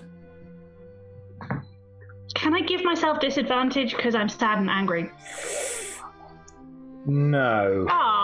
Okay. I think we'll just see. I mean, it was a 6, so it's fine. I know what your performance score is. Yeah, it's like an 8-year-old that never practices. They couldn't Pachelbel's Canon or something. Yeah, like played by an 8-year-old who never practices and has no idea about bow contact. It's like. Yeah, the bow's rocketing up and down the fingerboard. But playing as if, one of those guitarists will come and serenade you at a restaurant and act as if they're the sexiest person ever. Like that mismatch between confidence and ability. And I think what it is as well is the you're really hamming up the breathing. It's like kind of thing. Yeah. Really hamming up. Like, I am very moved by this. So moving. I don't know how. He's enchanted. I'd like to just lean into Ferocity and say, well, if nothing else, we could always use that to torture the dragon to death. Very good, very good. Tin, what would your response be to all this? I'm just sharpening my axes. Oh, can we just for fluff's sake say that the sound of the whetstone running over the axe blades is actually it almost sounds like a deliberate counterpoint because the tone is so similar. Sounds like I'm taking the piss, but I'm not. It sounds like you might be throwing shade, like it's. I think Cecil is so utterly confident in his violinist ability that he will assume that Tin is trying really hard to provide a counter melody, and it's like, well, not everyone can be as talented, but she's trying. That's adorable. I think that's... No, she's just sharpening her axes. Great. So after the sad violin music over the theft and the sending of the letter, I'll shush. Is there anything else that anyone would like to do before they leave? Anything else that they would like to acquire, or are we happy to go? I would simply use the command word to change my armor to look like it's emblazoned with the sigils of Gar Glitter Gold, to try and ingratiate myself with our gnomish patron. And what does changing your armor look like? So I just speak the command word. Let's say it's Vox, and it just shifts and shimmers. You see that it kind of the glamour of the vestments leaves, and the bulk is still there. And it's almost like sigils just kind of growing out of the leather and a little trim. So it sort of starts from the top and just flows down like paint, just sort of just dripping down the armor, and then has a little sheen to it. Delicious. And Trey, was that a raised hand? Yes, it's quite a small thing, but just before we go, I'm going to dab off my petrol scent and apply very strong kind of ocean briny smell. Ooh. Do you just like pour salt water on yourself, or is this like distilled brine smell, or is this just like the water from a jar of olives? So I think that I've had it for a while, so it's kind of gone a bit more salty, and I've managed to make it more of like an essence type thing. Ooh, so I've nice. kind of dabbed it on. Maybe I've actually taken some seaweed and just kind of done a bit of a scrub.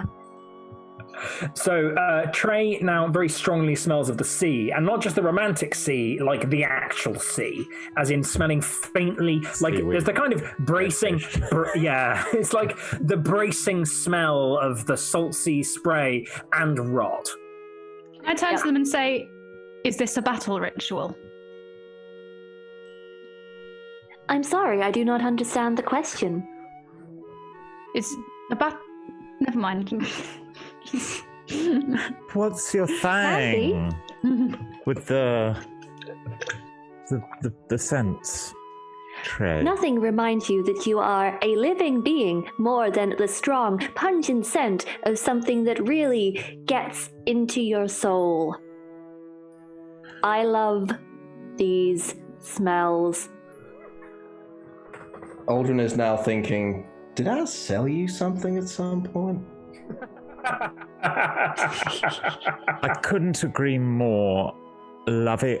Could I just, do you think, rather than the lamp oil and the most wonderful seaweed thing you've got going on, could I just, Justin, is there have we got facilities to use? Is there a room we can change in or something? Yeah. So in the Lakeside Bogside Inn, there is a you have been offered essentially some rooms that you're given half price on when you use them, and right now they're free because you're not staying in them, and you can use them to change and sort of get prepared and whatnot. I'm going to go and prepare for the journey. Would you care to accompany me, Trey? Absolutely. If this is what friendship is, I would love to. Of course, yes. I sort of majestically sweep up the stairs, and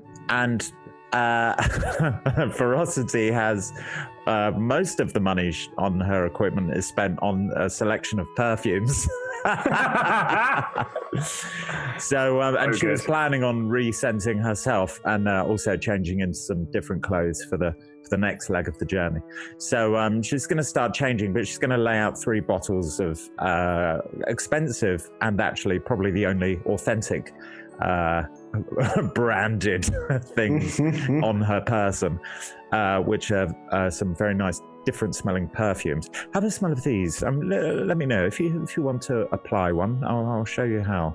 Of course, you already smell divine, darling, divine. But yes, if you want to change up.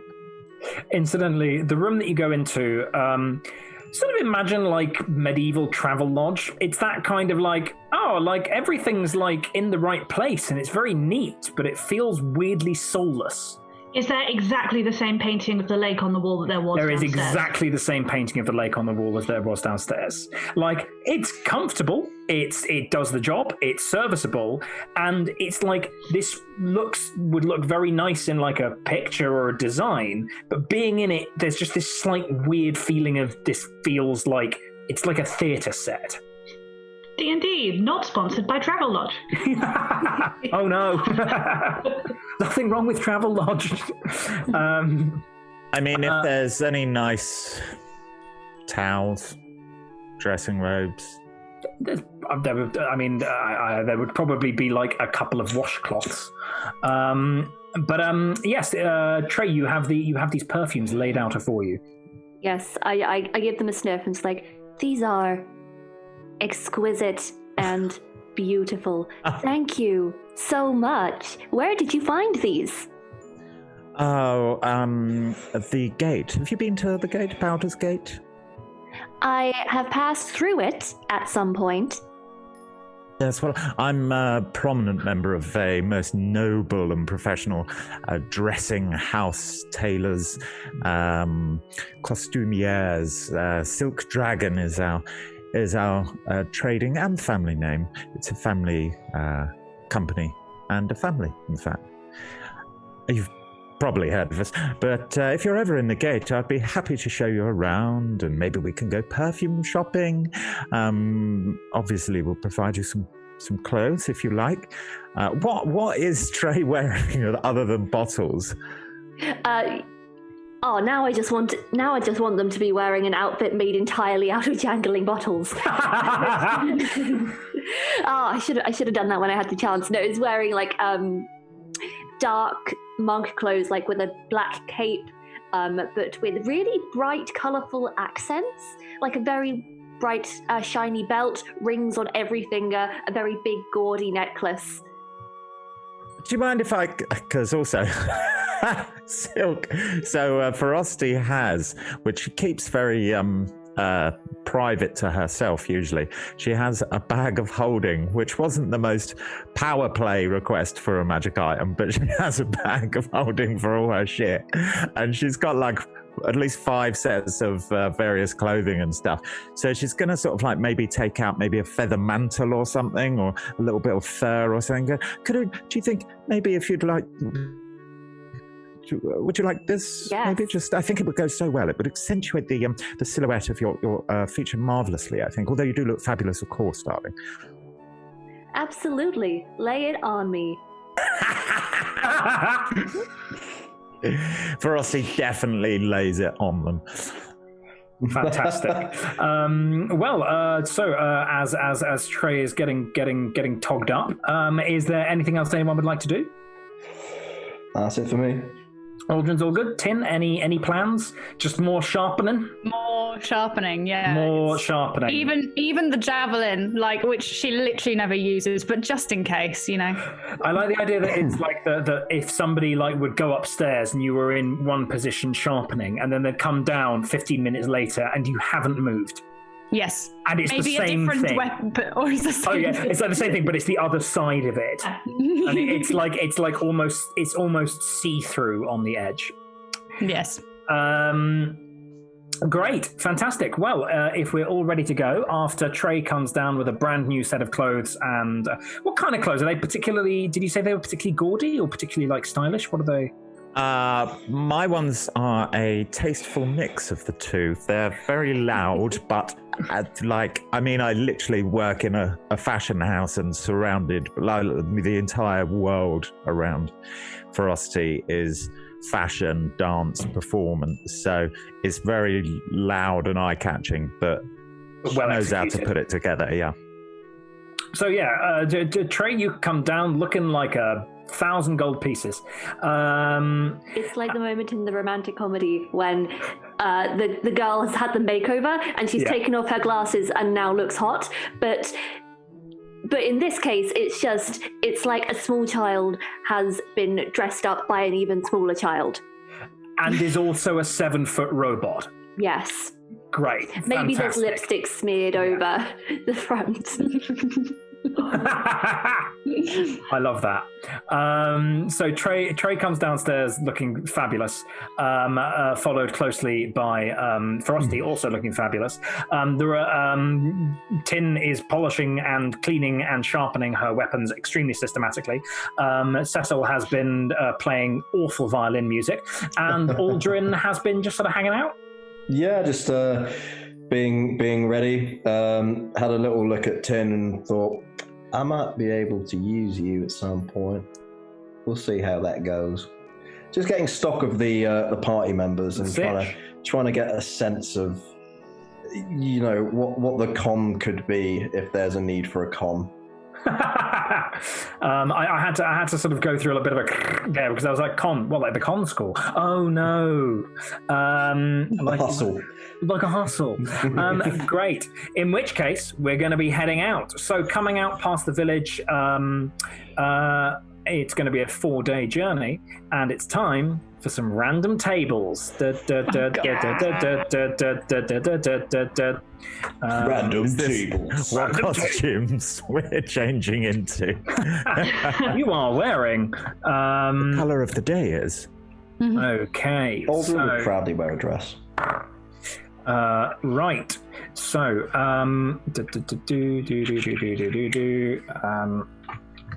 at some point along the route, whilst I have Aldrin's ear and we're apart from the rest of the party, I'm saying, oh, by the way, Aldrin, here's that 12.5 gold I owe you. Well, thank you kindly. I do like it when a partner is so obliging. I'll buy that. A little bit of Amnish parlance for you there. Ooh, spicy. Love me some world building. That's the good shit. So it's about it's cold. It's about 5 degrees. So it's like you needing to get wrapped up into this.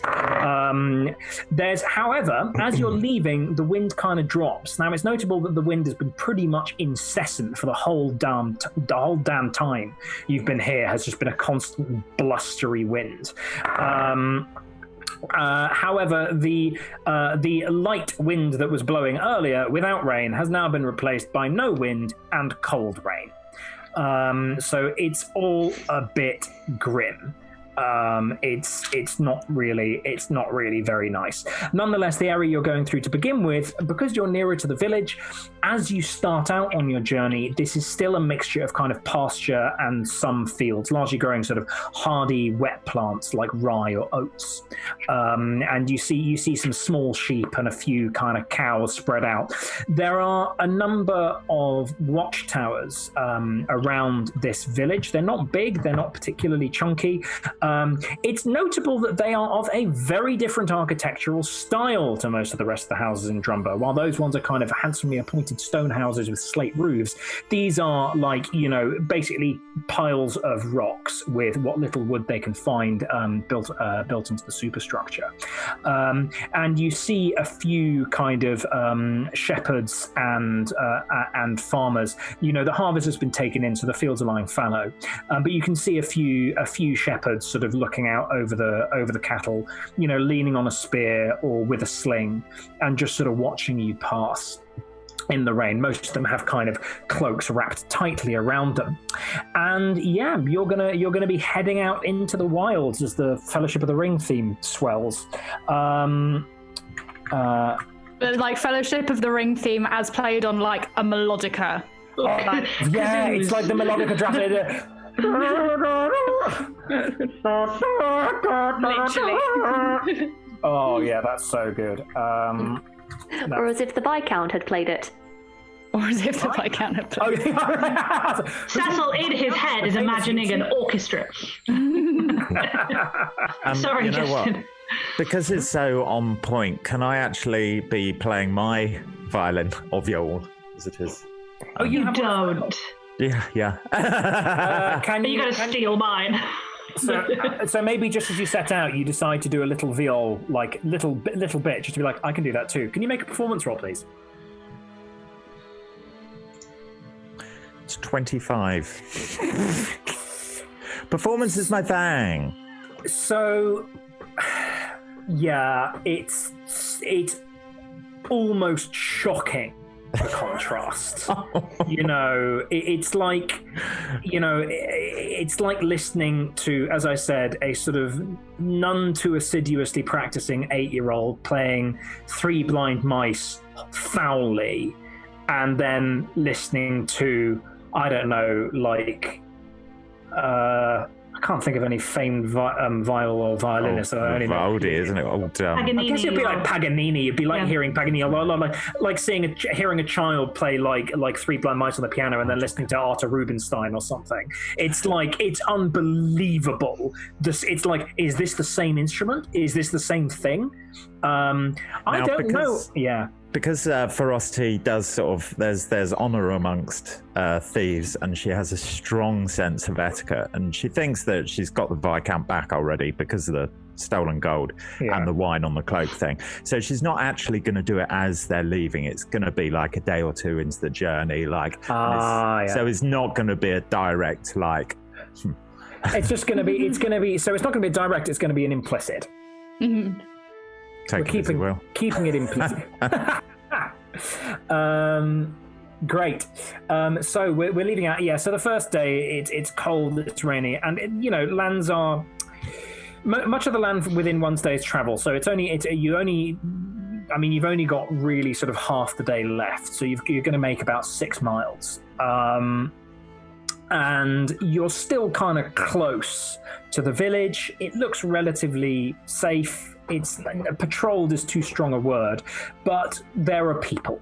There's a couple of isolated crofts here and there. Once again, in the style that you're much more familiar with from going through the High Moor for a week, rather than this bizarre kind of, rather fancy town in the middle of it.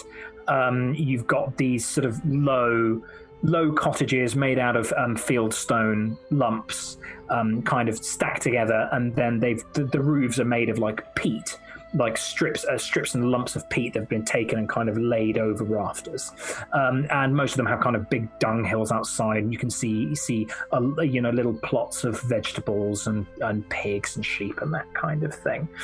Very agrarian. It's notable that there is very little tree cover. What tree cover there is tends to be in hollows or cracks or things like that, sometimes in the lee of a hill. And these trees are almost invariably small and stunted and twisted. None of them have their leaves other than the rare evergreen, so there might be a couple of sort of, service trees. You see a couple of, rowans and alders and maybe some bog oak. But as a general rule, it's all a bit sad. Any wood elf would be feeling very upset because the trees around here are a bit rubbish. What there is a lot of is grass and sedge and bog.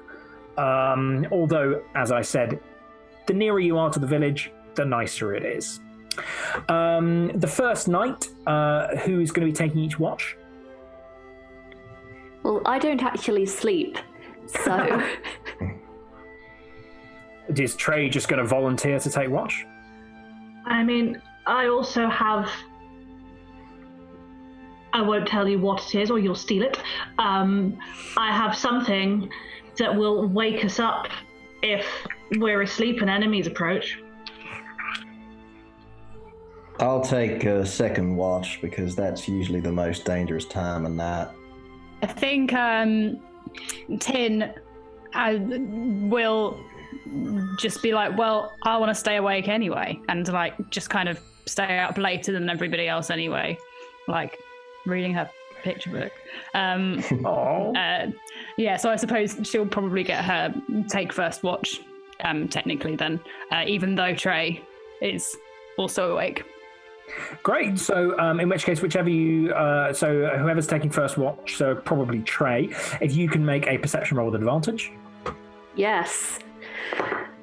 Oh, that's not great. Okay, that is, with advantage, okay. Much better. Dirty 20.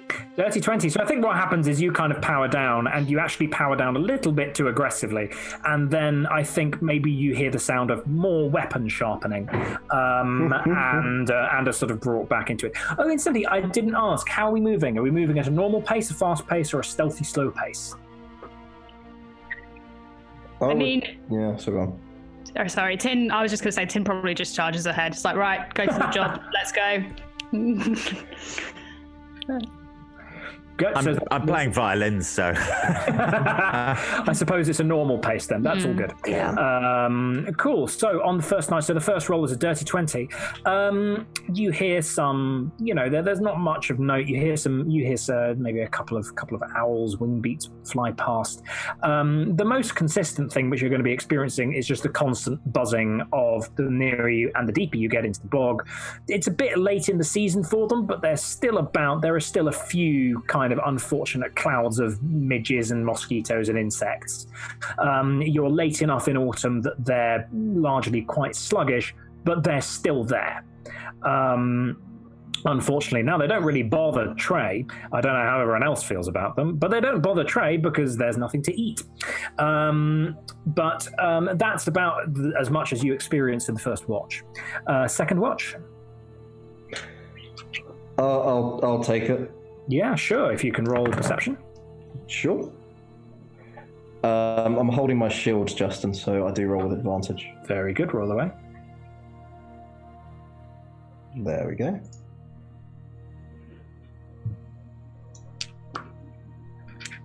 So that's an 18. An 18. Justin, is it possible? Because I've always wondered how to use these. In the thieves' kit, you get string and a bell. Is it possible to set up a sort of perimeter tripwire with a little bell? Absolutely. Yes! I want to have done that before going to sleep because ferocity doesn't take watch. Cool. Makes sense. Automation. It's all about automation, isn't it? Can you make I think that's probably going to be the nearest thing to doing that would be a sleight of hand check. I'm happy to do that. Dirty 20. Dirty 20. You set up an absolutely magnificent system of tripwires. How long is the piece of string? And no smart-ass answers. It doesn't actually say. So, I mean, so I think you would probably be able to. I mean, I reckon you're not going to be able to do like an entire perimeter around the whole camp. What you're going to be able, it would be like for a corridor or a stretch. So it's maybe 6 feet. So if there was hypothetically a rope, 50 foot of. I don't know if that would help. Might be a bit wide. I've got no idea what silk rope looks like. It might be a bit thick. It's probably about the thickness of a finger, so it might be a bit thick to hide. Okay. But I think you could probably get any like likely approaches to the area you are if you're like kind of nestled away in a nook or something. So they found out about something called a flark, which is a wonderful name for essentially where peat bog is so thick that it starts to crush itself and forms a little pool. I just love the word flark. It's lovely. But yeah, you could probably do it on an approach or something like that. So that's set up. That's gonna help if anything starts to sneak up. Aldrin, during the night, at that point, what you hear is the distant howling of wolves, somewhere way to the north. It's hard to determine the exact distance, but they're there, and they're pretty harsh howls as well. They're not like happy kind of romantic howls. They're like real like kind of thing. Exactly that. That's the only time I'm ever going to do that. They are eagles, apparently. Eagles. We're being attacked by eagle wolves. What kind of monstrosities? Yeah. Do they sound reasonably far away, Justin? They sound. Please make a nature check, or actually a survival check, I think. Sure. It's 13. With the low wind and the rain, you reckon that they could be, and the fact that it's very flat, you reckon they could be a long way away, but it's hard to really tell. I will move over to the side of the camp where I heard the howls come from. You expect wildlife and wolves and stuff in this area. We got a campfire going, I presume. Would you have lit a campfire? I would have suggested it, unless anyone had any objections. Because wolves, I mean, I don't know how true it is in this universe, but wolves tend to fear fire. I might have counselled, not aggressively, simply put in my tuppence, my copper's worth, to suggest if we're going after a black dragon, lighting a fire might not be a good idea because it might attract it. How far are we from where we expect to find the black dragon? 3 days, I think. Yeah, about 3 days away. Yeah. You've done 1 day of travel. Oh, light the fire. I do like my comforts. Yeah, because if they're hoarding dragons, I don't know if I would know this in character, but if they're hoarding dragons, tend not to leave the horde unless they go out to hunt, and they don't do that too often. I think that's going to be a nature check. Sure. Could I do that as well, Justin? Because I've actually got a bit of dragon stuff in my background. Indeed, you may make a nature check. Well, mine's a flat 8, so I hope yours is better. So. You do not know that. I'm just like, yeah, probably better not have a fire. It's a flat 5. Most of your knowledge of dragons is of like the equivalent would be like watching one of those very enthusiastic but slightly rubbish YouTube channels done by somebody who has a lot of love for their subject but not much in the way of sort of, let's say, academic rigor. Yeah, that fits the character perfect. Yeah.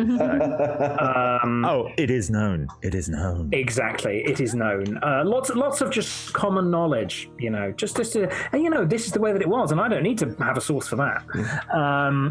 So would the consensus have been fire or no fire? No fire, I guess. Right. In which case, I'm just going to give everyone a little bit of a shake on account of the fact that there might be wolves. And just wake them up one by one, starting with ferocity. And just moving around in order of proximity. And obviously, erstwhile Warforged does not need to be awakened, but just informed. Are we moving? Is it time to go?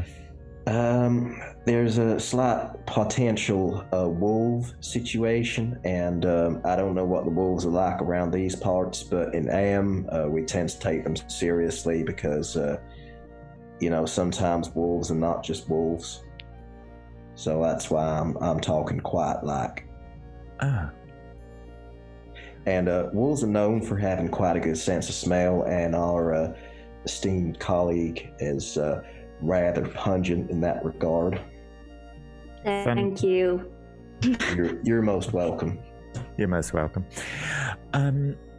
Fantastic. Frosty's going to start slowly sort of sliding out of the bedroll and stuff and just waking up.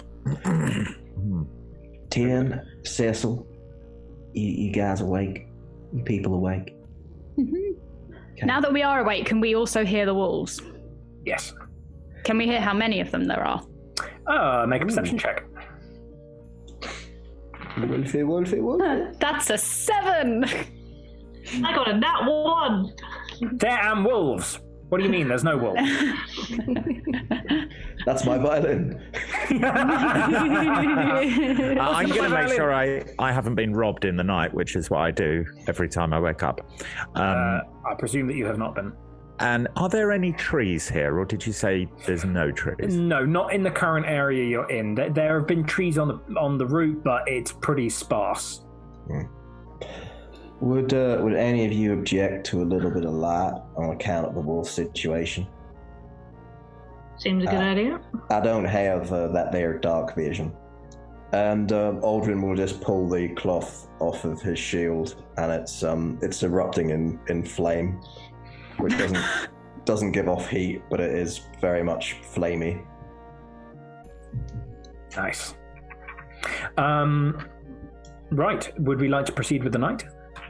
Yeah. I'm drawing my weapon. And... Yeah. For the remainder of the night, you spend an uncomfortable, nervous night hearing the distant howling of wolves, never getting any closer, but constant and present. The morning light is once again watery and vague. You are damp and you are cold. It was not a comfortable night. We're going on to the second day of travel. I need to make some rolls. Are we moving normally again? Yes. Okay, that's interesting there. Guess we're more out into the wilderness now, so moving normally, a bit of caution makes sense.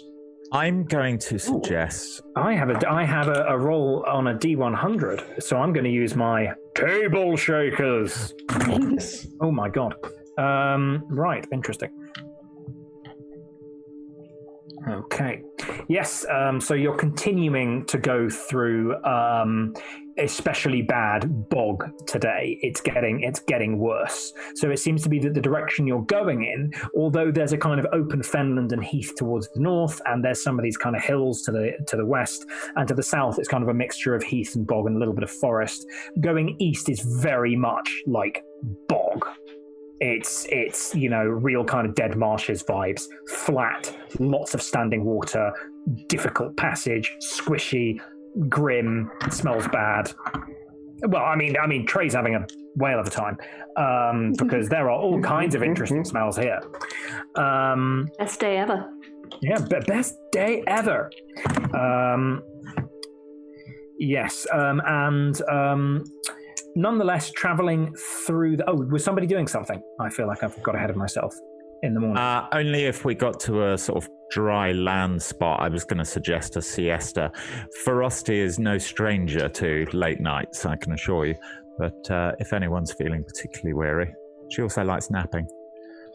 Would anyone want to take a nap in the middle of the day? No one wants to take a nap. do we need it, Justin? Are these restless nights going to lead to some sort of exhaustion? At the moment, that was fluff. We'll see, but that was fluff. Sure. Okay. So if I don't feel tired, then I would suggest that we press on. I would potentially offer to give Ferocity a bit of a piggyback. I would offer, because I am massive. That's true. Well, I was going to offer, but they seem to be more inclined and, let's just say, more suitable for the task, because I may be handsome, but I am not strong. Oh, that is too kind, and you are absolutely fibbing. You are strapping, a fine specimen of humanity. I'm assuming hang on, is Aldrin human or dragon? Aldrin is a variant human, but one of the aspects of thaumaturgy is that it allows you to change your eyes. Nice. So that's a little... I mean, he's a charlatan. Strapping specimen of humanity. I'm assuming that I can just walk normally through the bog. Absolutely. I mean, it is difficult terrain, so everyone is at half speed, but I'm not going to impose any particular disadvantages on characters. Thank you, Trey, but I'm okay. If it gets above my boots, then I may readjust my answer, but thank you, I'm fine. My shoulders are open if you need them. Are your shoulders open to purely ferocity, or is that more of a broader invitation?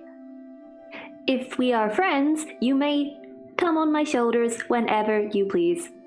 Well, I've always considered us friends, so I would like to come on your shoulders if that's all right. Okay, absolutely. Hop on, good buddy. Thanks very much, and I will shoulder piggyback. Trey, can you please make a strength athletics check? Yes, I can. Okay, that is a dirty 20. Spicy. Rock on. You power ahead. It's unbelievable, just like the level of like that you exhibit in carrying Aldrin around. Aldrin's just humming, "You got a friend in me." You got a friend in me. Lazy kid.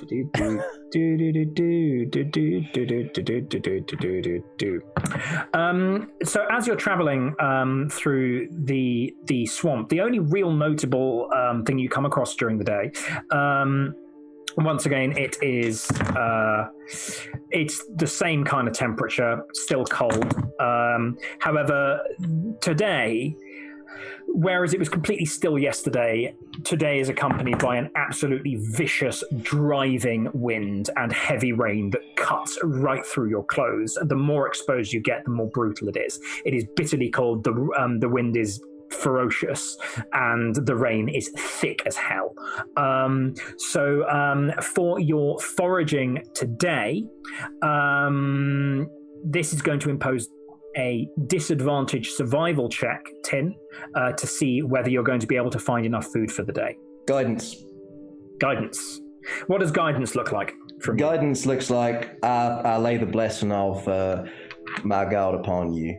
May you find fruitful fruit or whatever.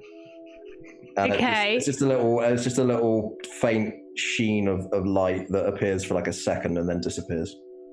What does that mean in terms of how I'm rolling? It means you get to add a D4 to an ability check. I feel like it's not going to make any difference because I rolled a nat 1. Oh no. So we have a dirty 4. I think I could roll a d4, but we'll still only get to 8 maximum. It's up to you because you can choose to use it on anything up to a minute, but you probably won't have another opportunity to use it in the next minute. So it's up to you. So I think what will probably happen there is that Aldrin and Tin go a hunting, and the only thing they can really find are some kind of water birds. And Tin attempts to hurl a javelin, and the strong wind just and the javelin just into the water and is gone. So you lose one of your javelins because it's just the strong wind and the heavy head. It just drags it down into the water, and it's very much that feeling of, well, that's gone. Aldrin chalks this up to his own bad luck. Why have you forsaken me? Otherwise, other than the failed hunting expedition, so if people want to eat today, you're going to have to use up a unit of rations. I think that's a good idea. So please scratch off a unit of rations. Other than, I don't believe Trey needs to have rations. No, I don't eat, drink, or sleep. Trey or is... breathe, technically. Technically, yeah. So Trey is happy as Larry. Trey's like, oh, cool, you're not eating. Aldrin, did you bring food, darling? I seem to have packed ill-prepared for this long... I always make sure that I'm packed for this kind of adventure. If you want some of my jerky ferocity, you're more than welcome to have. Thank you so much. That is all right. So Aldrin, please cross off 2 lots of rations. That is fine. Other than that, the only notable thing you come across today is a long abandoned camp that looked like it may once have been inhabited by goblins. You see a sort of there's a scattering of debris, a couple of bits and pieces, a few rusted and ancient pieces of weaponry, some rotted clothes, and just general detritus. Looks like the kind of thing that they might have left in a hurry, but a while ago. This is an old camp. It's partially overgrown. And for the night, now we don't need to roleplay this because we're wanting to get through the travel journey. Interesting. Can we have rolls from 3 to 4 people concerning watches? I'll Trey, take 1. Cool. If you make 2, and then we have 2 other people. I'll make 1. Roll. So that's 10, and who is our 3rd watcher? Oh, well, 4th watcher, rather. I would not ask Ferocity to take watch. She is far too delicate a lady, so I will be a southern gentleman and I will take a watch myself. Trey, what were you... use your words, Justin. What were your 2 rolls? I got a 5 and a 6. 5 and a 6. It's great being out here. Everything smells so interesting. Man, like, cold smells are so interesting. Like, the way they interact with your olfactory machinery. It's really, God, this is great. And I think I heard something. Yeah, don't care, because this smell, I'm here for it. Tin, what did you roll? An 11. An 11. We're in a swamp, and you are obsessing over the lost javelin. I think you're just sitting there like... It was right there. I can't believe I never used them, and the one time I did, yeah, you fucked it, and it's gone. It's gone forever. That javelin is gone.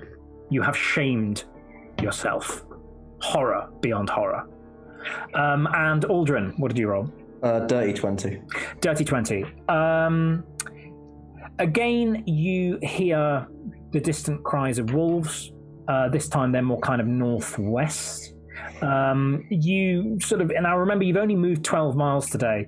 You sort of come to the conclusion that they're probably just away up there on the open fenland, and down here in the bogs, it just sounds like there's just distant wolves, and this is just going to be a fact of life for the next few nights, is hearing them.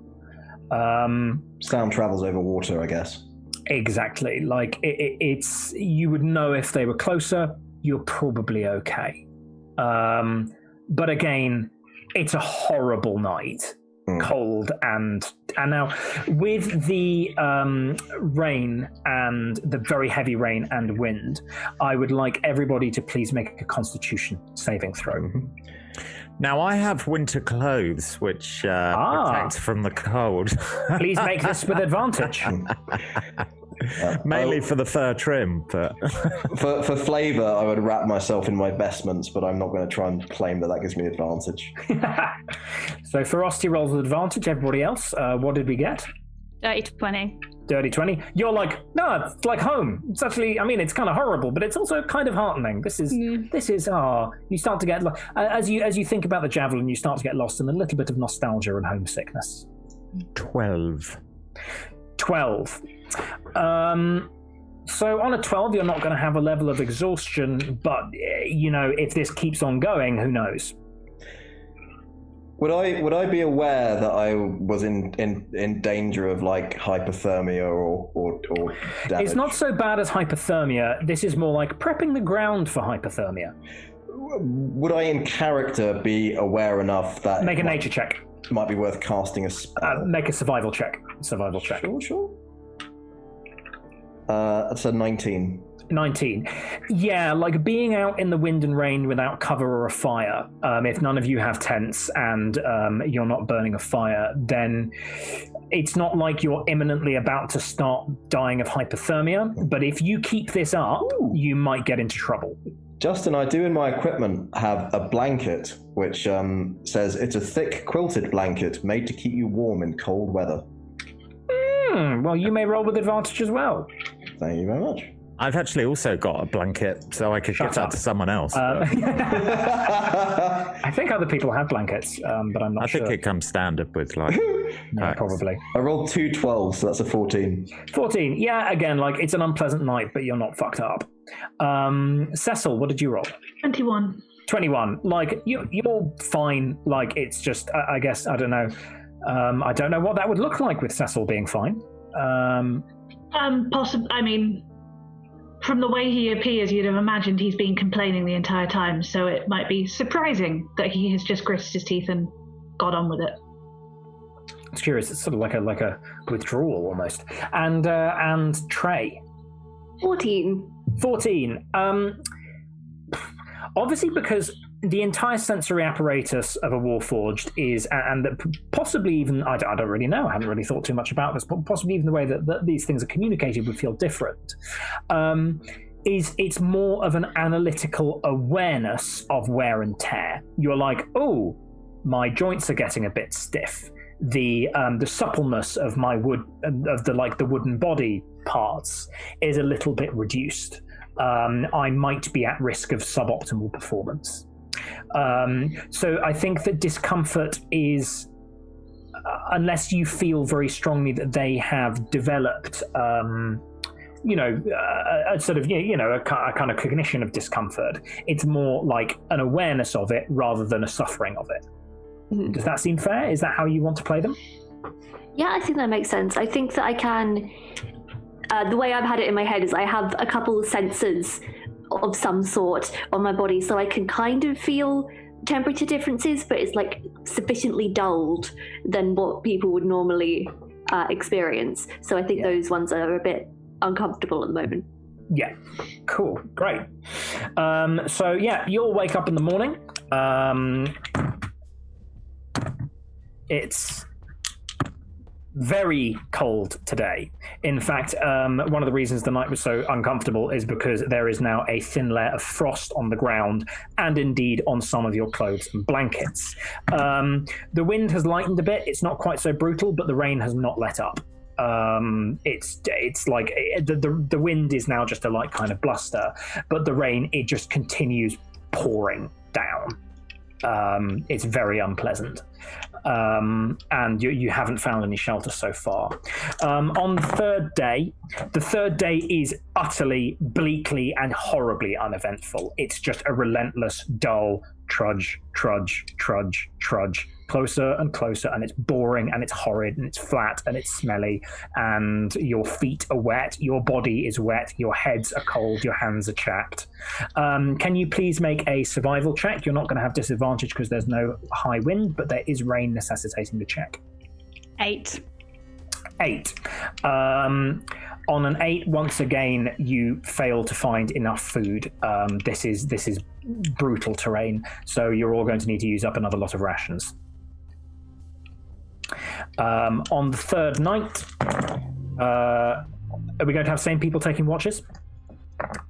Ferocity will offer to take a watch because she's pissed off at the cold and she doesn't think she'll go to sleep.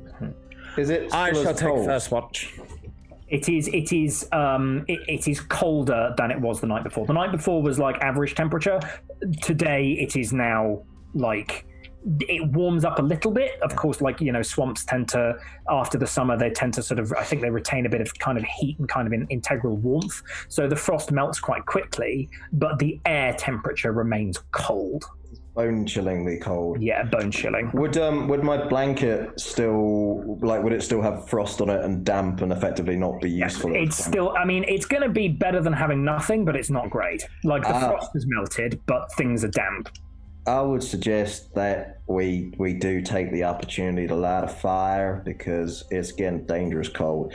If y'all would like, we can stake out my blanket above the fire and try and hide some of the smoke and build a big, deep fire pit. I used to go camping and hunting with my grandpappy back in Am, so that's what we used to do, and I think I kind of remember sort of how to do it. That seems like a most splendid idea. I'm simply frozen. But we are only 6 miles away from a rather violent predator. If we were going to light fire, the opportunity should have been days ago. Now seems the most foolhardy time to do it. If you would like to face a dragon with your bones frozen and your joints cold, that is entirely your prerogative. But very well. I personally would prefer that not to be the case, and I believe that we can attempt to mask this fire. In the event that we hear anything that sounds like a dragon, we will douse it and I will put the blanket over it immediately so that the smoke does not rise into the air. May I also share a little nugget of information from my grand repertoire on the subject? Dragons are most ferocious and magnificent creatures. I suggest we try to talk to the grand, magnificent worm before we engage it in combat. Then we may be able to reason with it. I'm always open to the diplomatic route. Only you had a diplomat with you. Well, I believe we do. Or were you asking a rhetorical sort of phrase? I was. I'm glad you picked it up. I see. See, and we don't really have sarcasm. Right? In terms of the fire issue, I can cast a spell that I like to call Darkness that may disguise the light from the fire where we can benefit from its warmth. Now that is a fantastic idea. I have to say, my friend, you have gone heavily upward in my estimations, which may I say were already quite high. Nice. I am glad to hear it, friendo. Yes, I did not expect you would be a arcanist. So darkness lasts for 10 minutes. And takes concentration. I do have a lot of key points, so I can really keep it going for a little bit. But yeah, it's not forever. I like the idea that, what about this? If you light a fire, you can keep it hidden for, let's say, up to an hour for you all to warm yourselves, and then after that, you're going to need to rely on some sort of contraption to hide it. Sure. Sound good? Great. So all of you,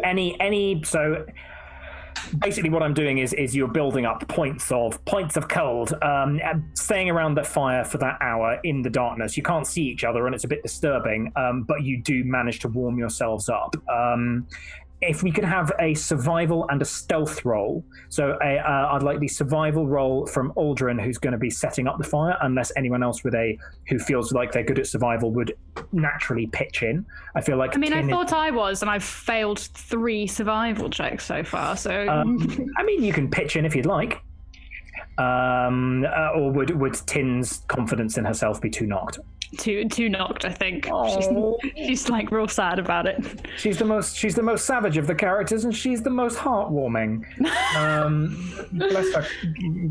Bless her woolen hose. So all of you basically warm yourselves by the fire, and this is a godsend. So Aldrin, with Tin being curiously morose, can you make a survival check, please? Sure. You may add guidance to this. I'd like to add... do I want to add guidance, or do I want to do the other thing? Because I'm presuming that we're going to have a long rest, so I can use a spell effectively and I'll still get it back. Yeah. In which case, Justin, I am going to use Enhance Ability and cast Owl's Wisdom on myself, which gives me advantage on Wisdom checks, of which I think this is a Wisdom check. Yeah, absolutely. Fantastic. And what does you casting that on yourself look like? So it's effectively a sort of builds from my hands and forms the shape of like a spiritual animal that's translucent. So you see a little owl that kind of flies around and then dissipates kind of into my body and just kind of in a shower of sort of translucent light. That's spicy as hell. Looking at my hands like, why do you sometimes work and sometimes not? I ask myself that daily. So with the advantage, that would be a 15. 15. Cool. In which case, you kind of... I think that what happens is you set up... so there's not much in the way of wood. What there is around here is lots of peat, and peat burns quite well. And it also, if you're careful with it, you can get quite a warm fire that produces a lot of smoke, but not a lot of flame.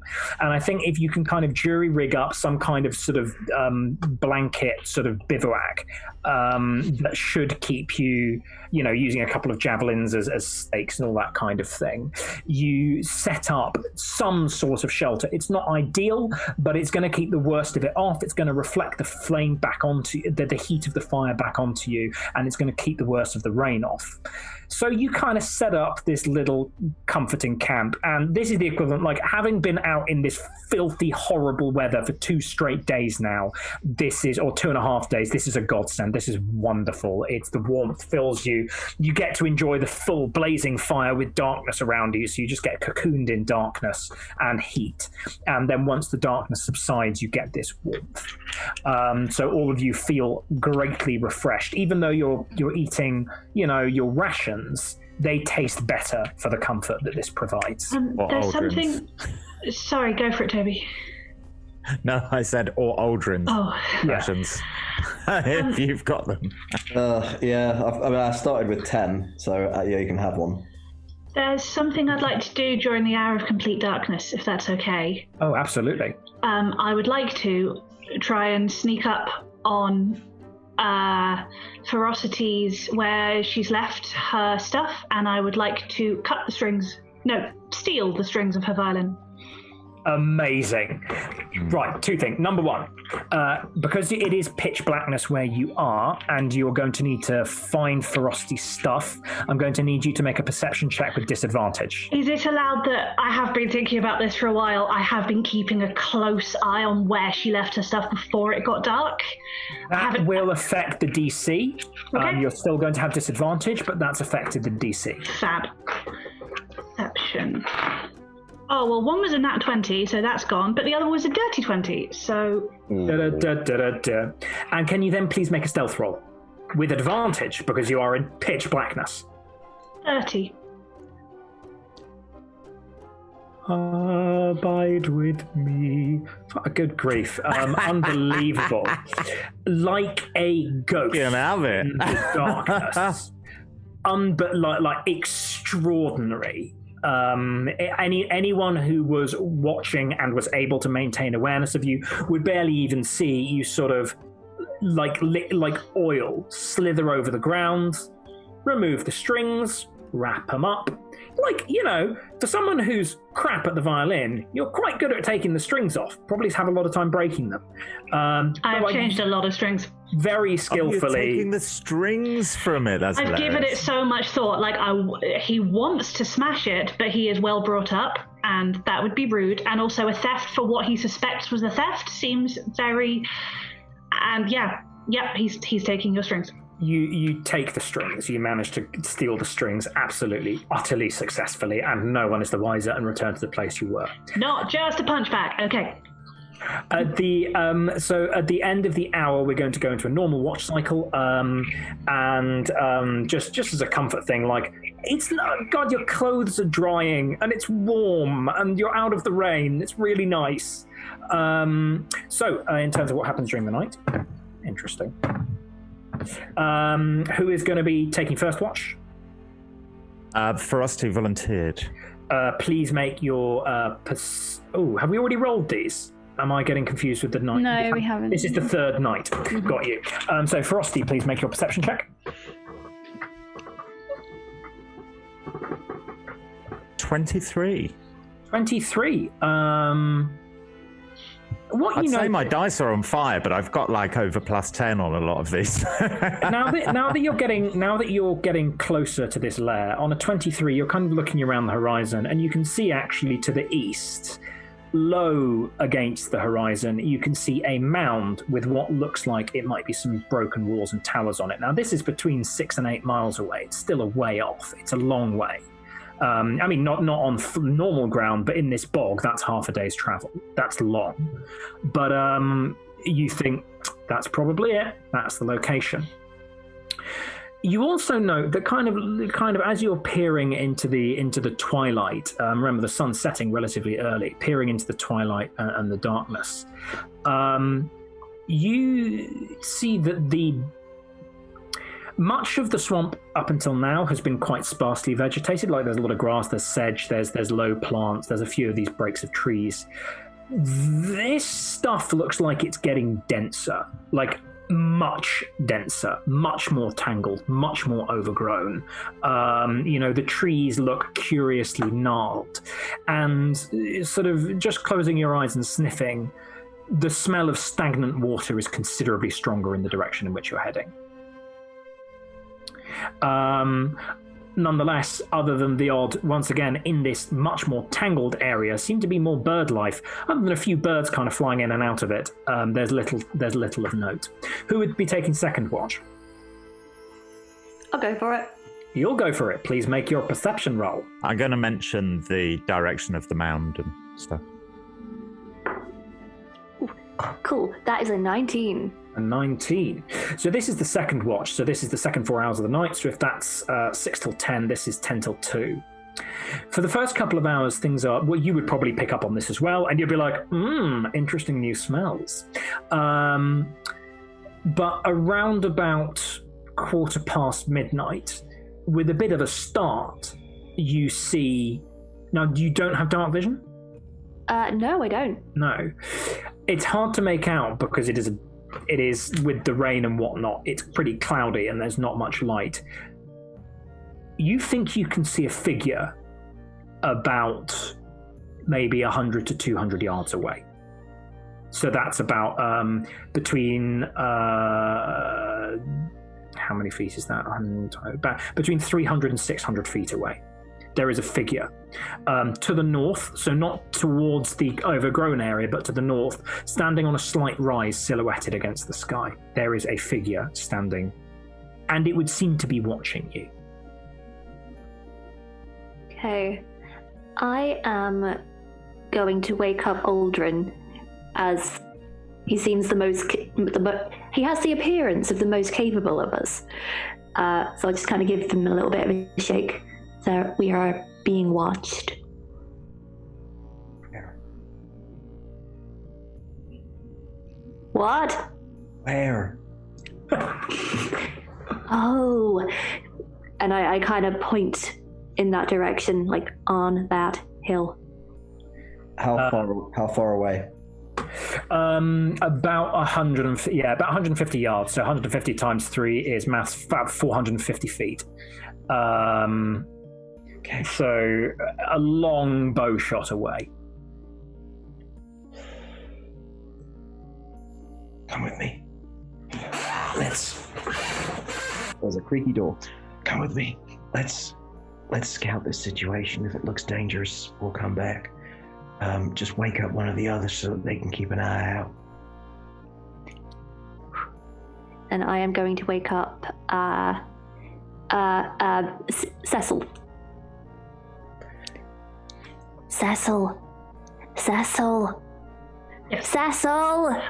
Cecil will wake up, and if Trey is shaking him, Cecil will, as he wakes, pull his rapier and have it straight against their throat, just in one action as he wakes. You do not need to use that on me, but we are being watched. Please keep an eye on the camp while we go and investigate. Who are you taking with you? I am taking Aldrin, or he is taking me, rather. Aldrin, no offense, but you stay and defend, I'll sneak out. It's your party. And, it is. Which of the two of you looks less dexterous? I don't know. Trey, how dexterous are you? I'm fairly dexy, but I've probably got nothing on you. I'm 20, but... Yeah, I'm 18. I don't know. No, I'm 15. The pair of you both look ridiculously agile and dexy, but there's something about the fluid grace of Cecil's movements that suggests that he might even more so than Trey's very impressive degree. Only because I don't have to oil my joints. I have an unfair advantage. In which case, I am going to use Blessing of the Trickster on Trey, and I'm going to cast Guidance on Cecil. So I get plus D4? You get a D4 within the next minute to any roll that you make, and Trey, they will have advantage on stealth rolls for, I think it's an hour? Yeah, for an Amazing. hour, unless I use the ability again. Because I would use Pass Without Trace, but that only works when you're within 30 feet. Great. And I'll just keep an eye on things from here. I have a quick question. Mm-hmm. Since the whole darkness fire thing, has a short rest passed? Yes, a short rest has certainly passed. Cool. I have my keybacks. That would be during the first watch you would have been resting. So it's been about 3 hours since the fire. Maybe 5 hours or 6. Have those of us that were asleep for 8 hours had the benefit of a long rest?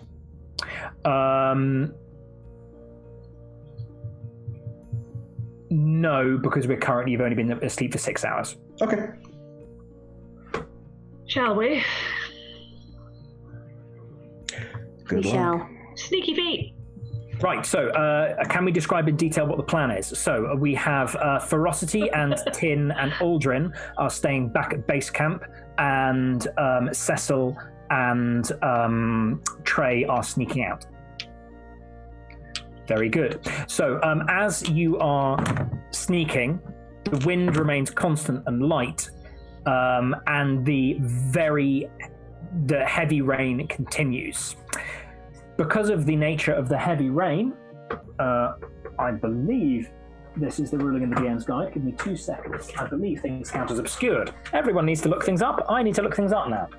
Oh, he's got a physical copy. A physical copy, yeah. I'm such an oldie-timey person. Actual physical copies. What a nerd. I've got a physical copy, Justin. I'm with you. Yeah. Physical books. This is the one that I bought when it came out, and all of the pages have fallen out. That shows you've been using it correctly. It has been used to death.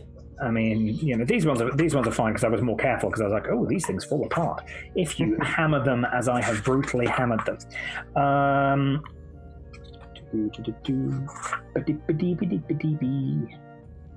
Okay.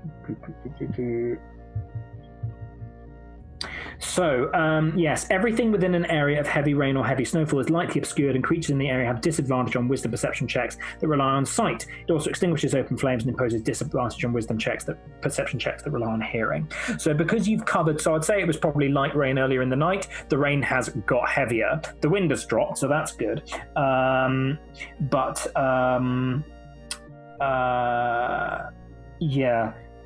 Yeah, things are now hard to see and hard to hear. So you will be harder to see and harder to hear, but so will everything else.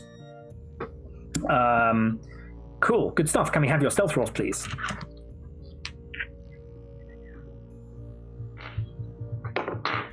Okay.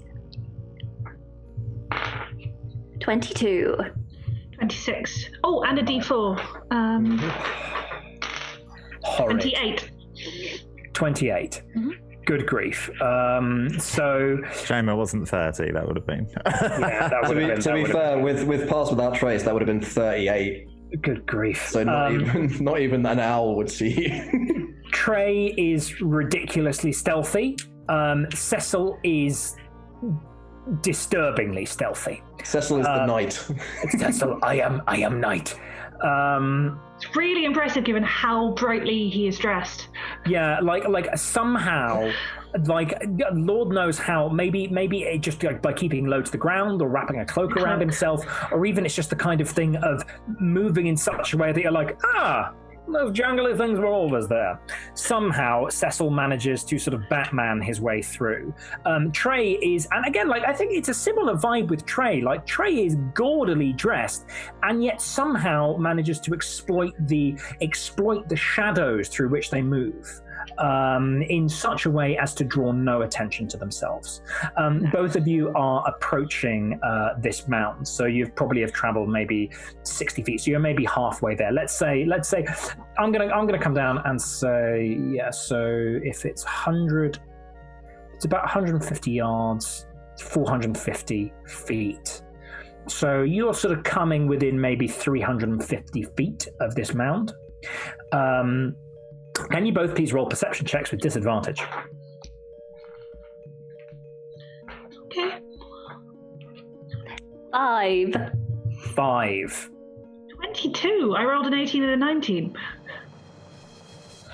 On the 5, Trey, you sort of lose your bearings a little bit, and you sort of think you can make out the hill. Cecil, whatever was on the hill is now gone. And when you look up, you see the faintest flicker of movement, blink, and there's nothing there, and you hear the vaguest rattling of chains. Well, that's alarming. I will communicate this very quietly to Trey. And be confident in the fact that none of my companions can be surprised, so it's okay. Have you left the dagger with them? Oh no, I mean me and Trey. The other lot are screwed. The other lot are doomed. But, I only care about one of them, so it's fine. The other two are horrid. Aldrin, have you awoken everyone, or are Tin and Ferocity still asleep? Right. I was just thinking about that whilst that was happening, and I was like, yeah, if someone's observing us, I'm waking people.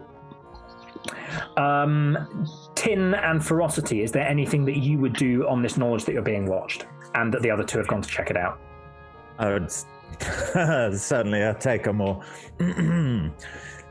posy type stature than normal.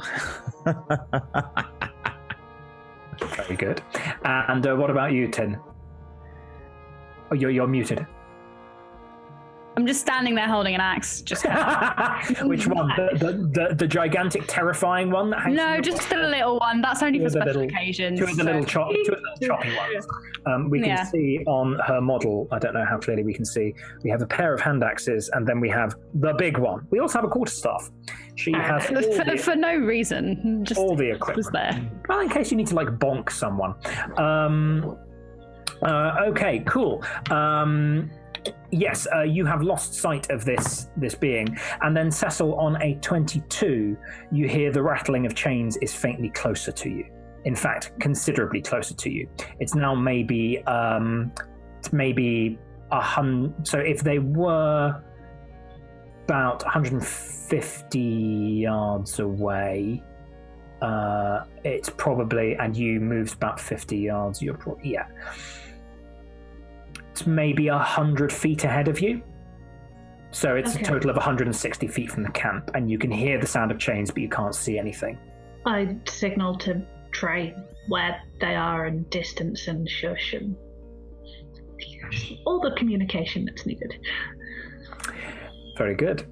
And anyone else like anything to prepare? There's nowhere to hide, is there? Just trees. I mean, you could hide under the bivouac. It might be time to put out this fire.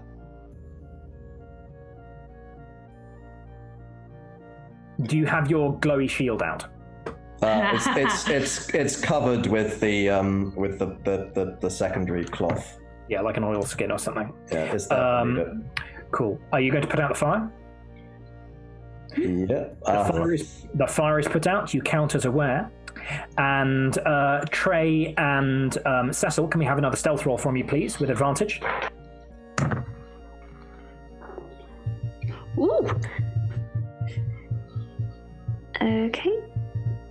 That was a nat 20, so but plus 5 is 25, so... I see. Amazing. I rolled another nat 19, so that is another 30. Way to go and show Trey up, you dick. I'm really sorry. But natural 20s are just better automatically, right? Yeah, absolutely. So, yeah, I think what it is that you do it. So, if that was a natural 20 from Trey and like a dirty 30 from well, that rhymes. That's nice.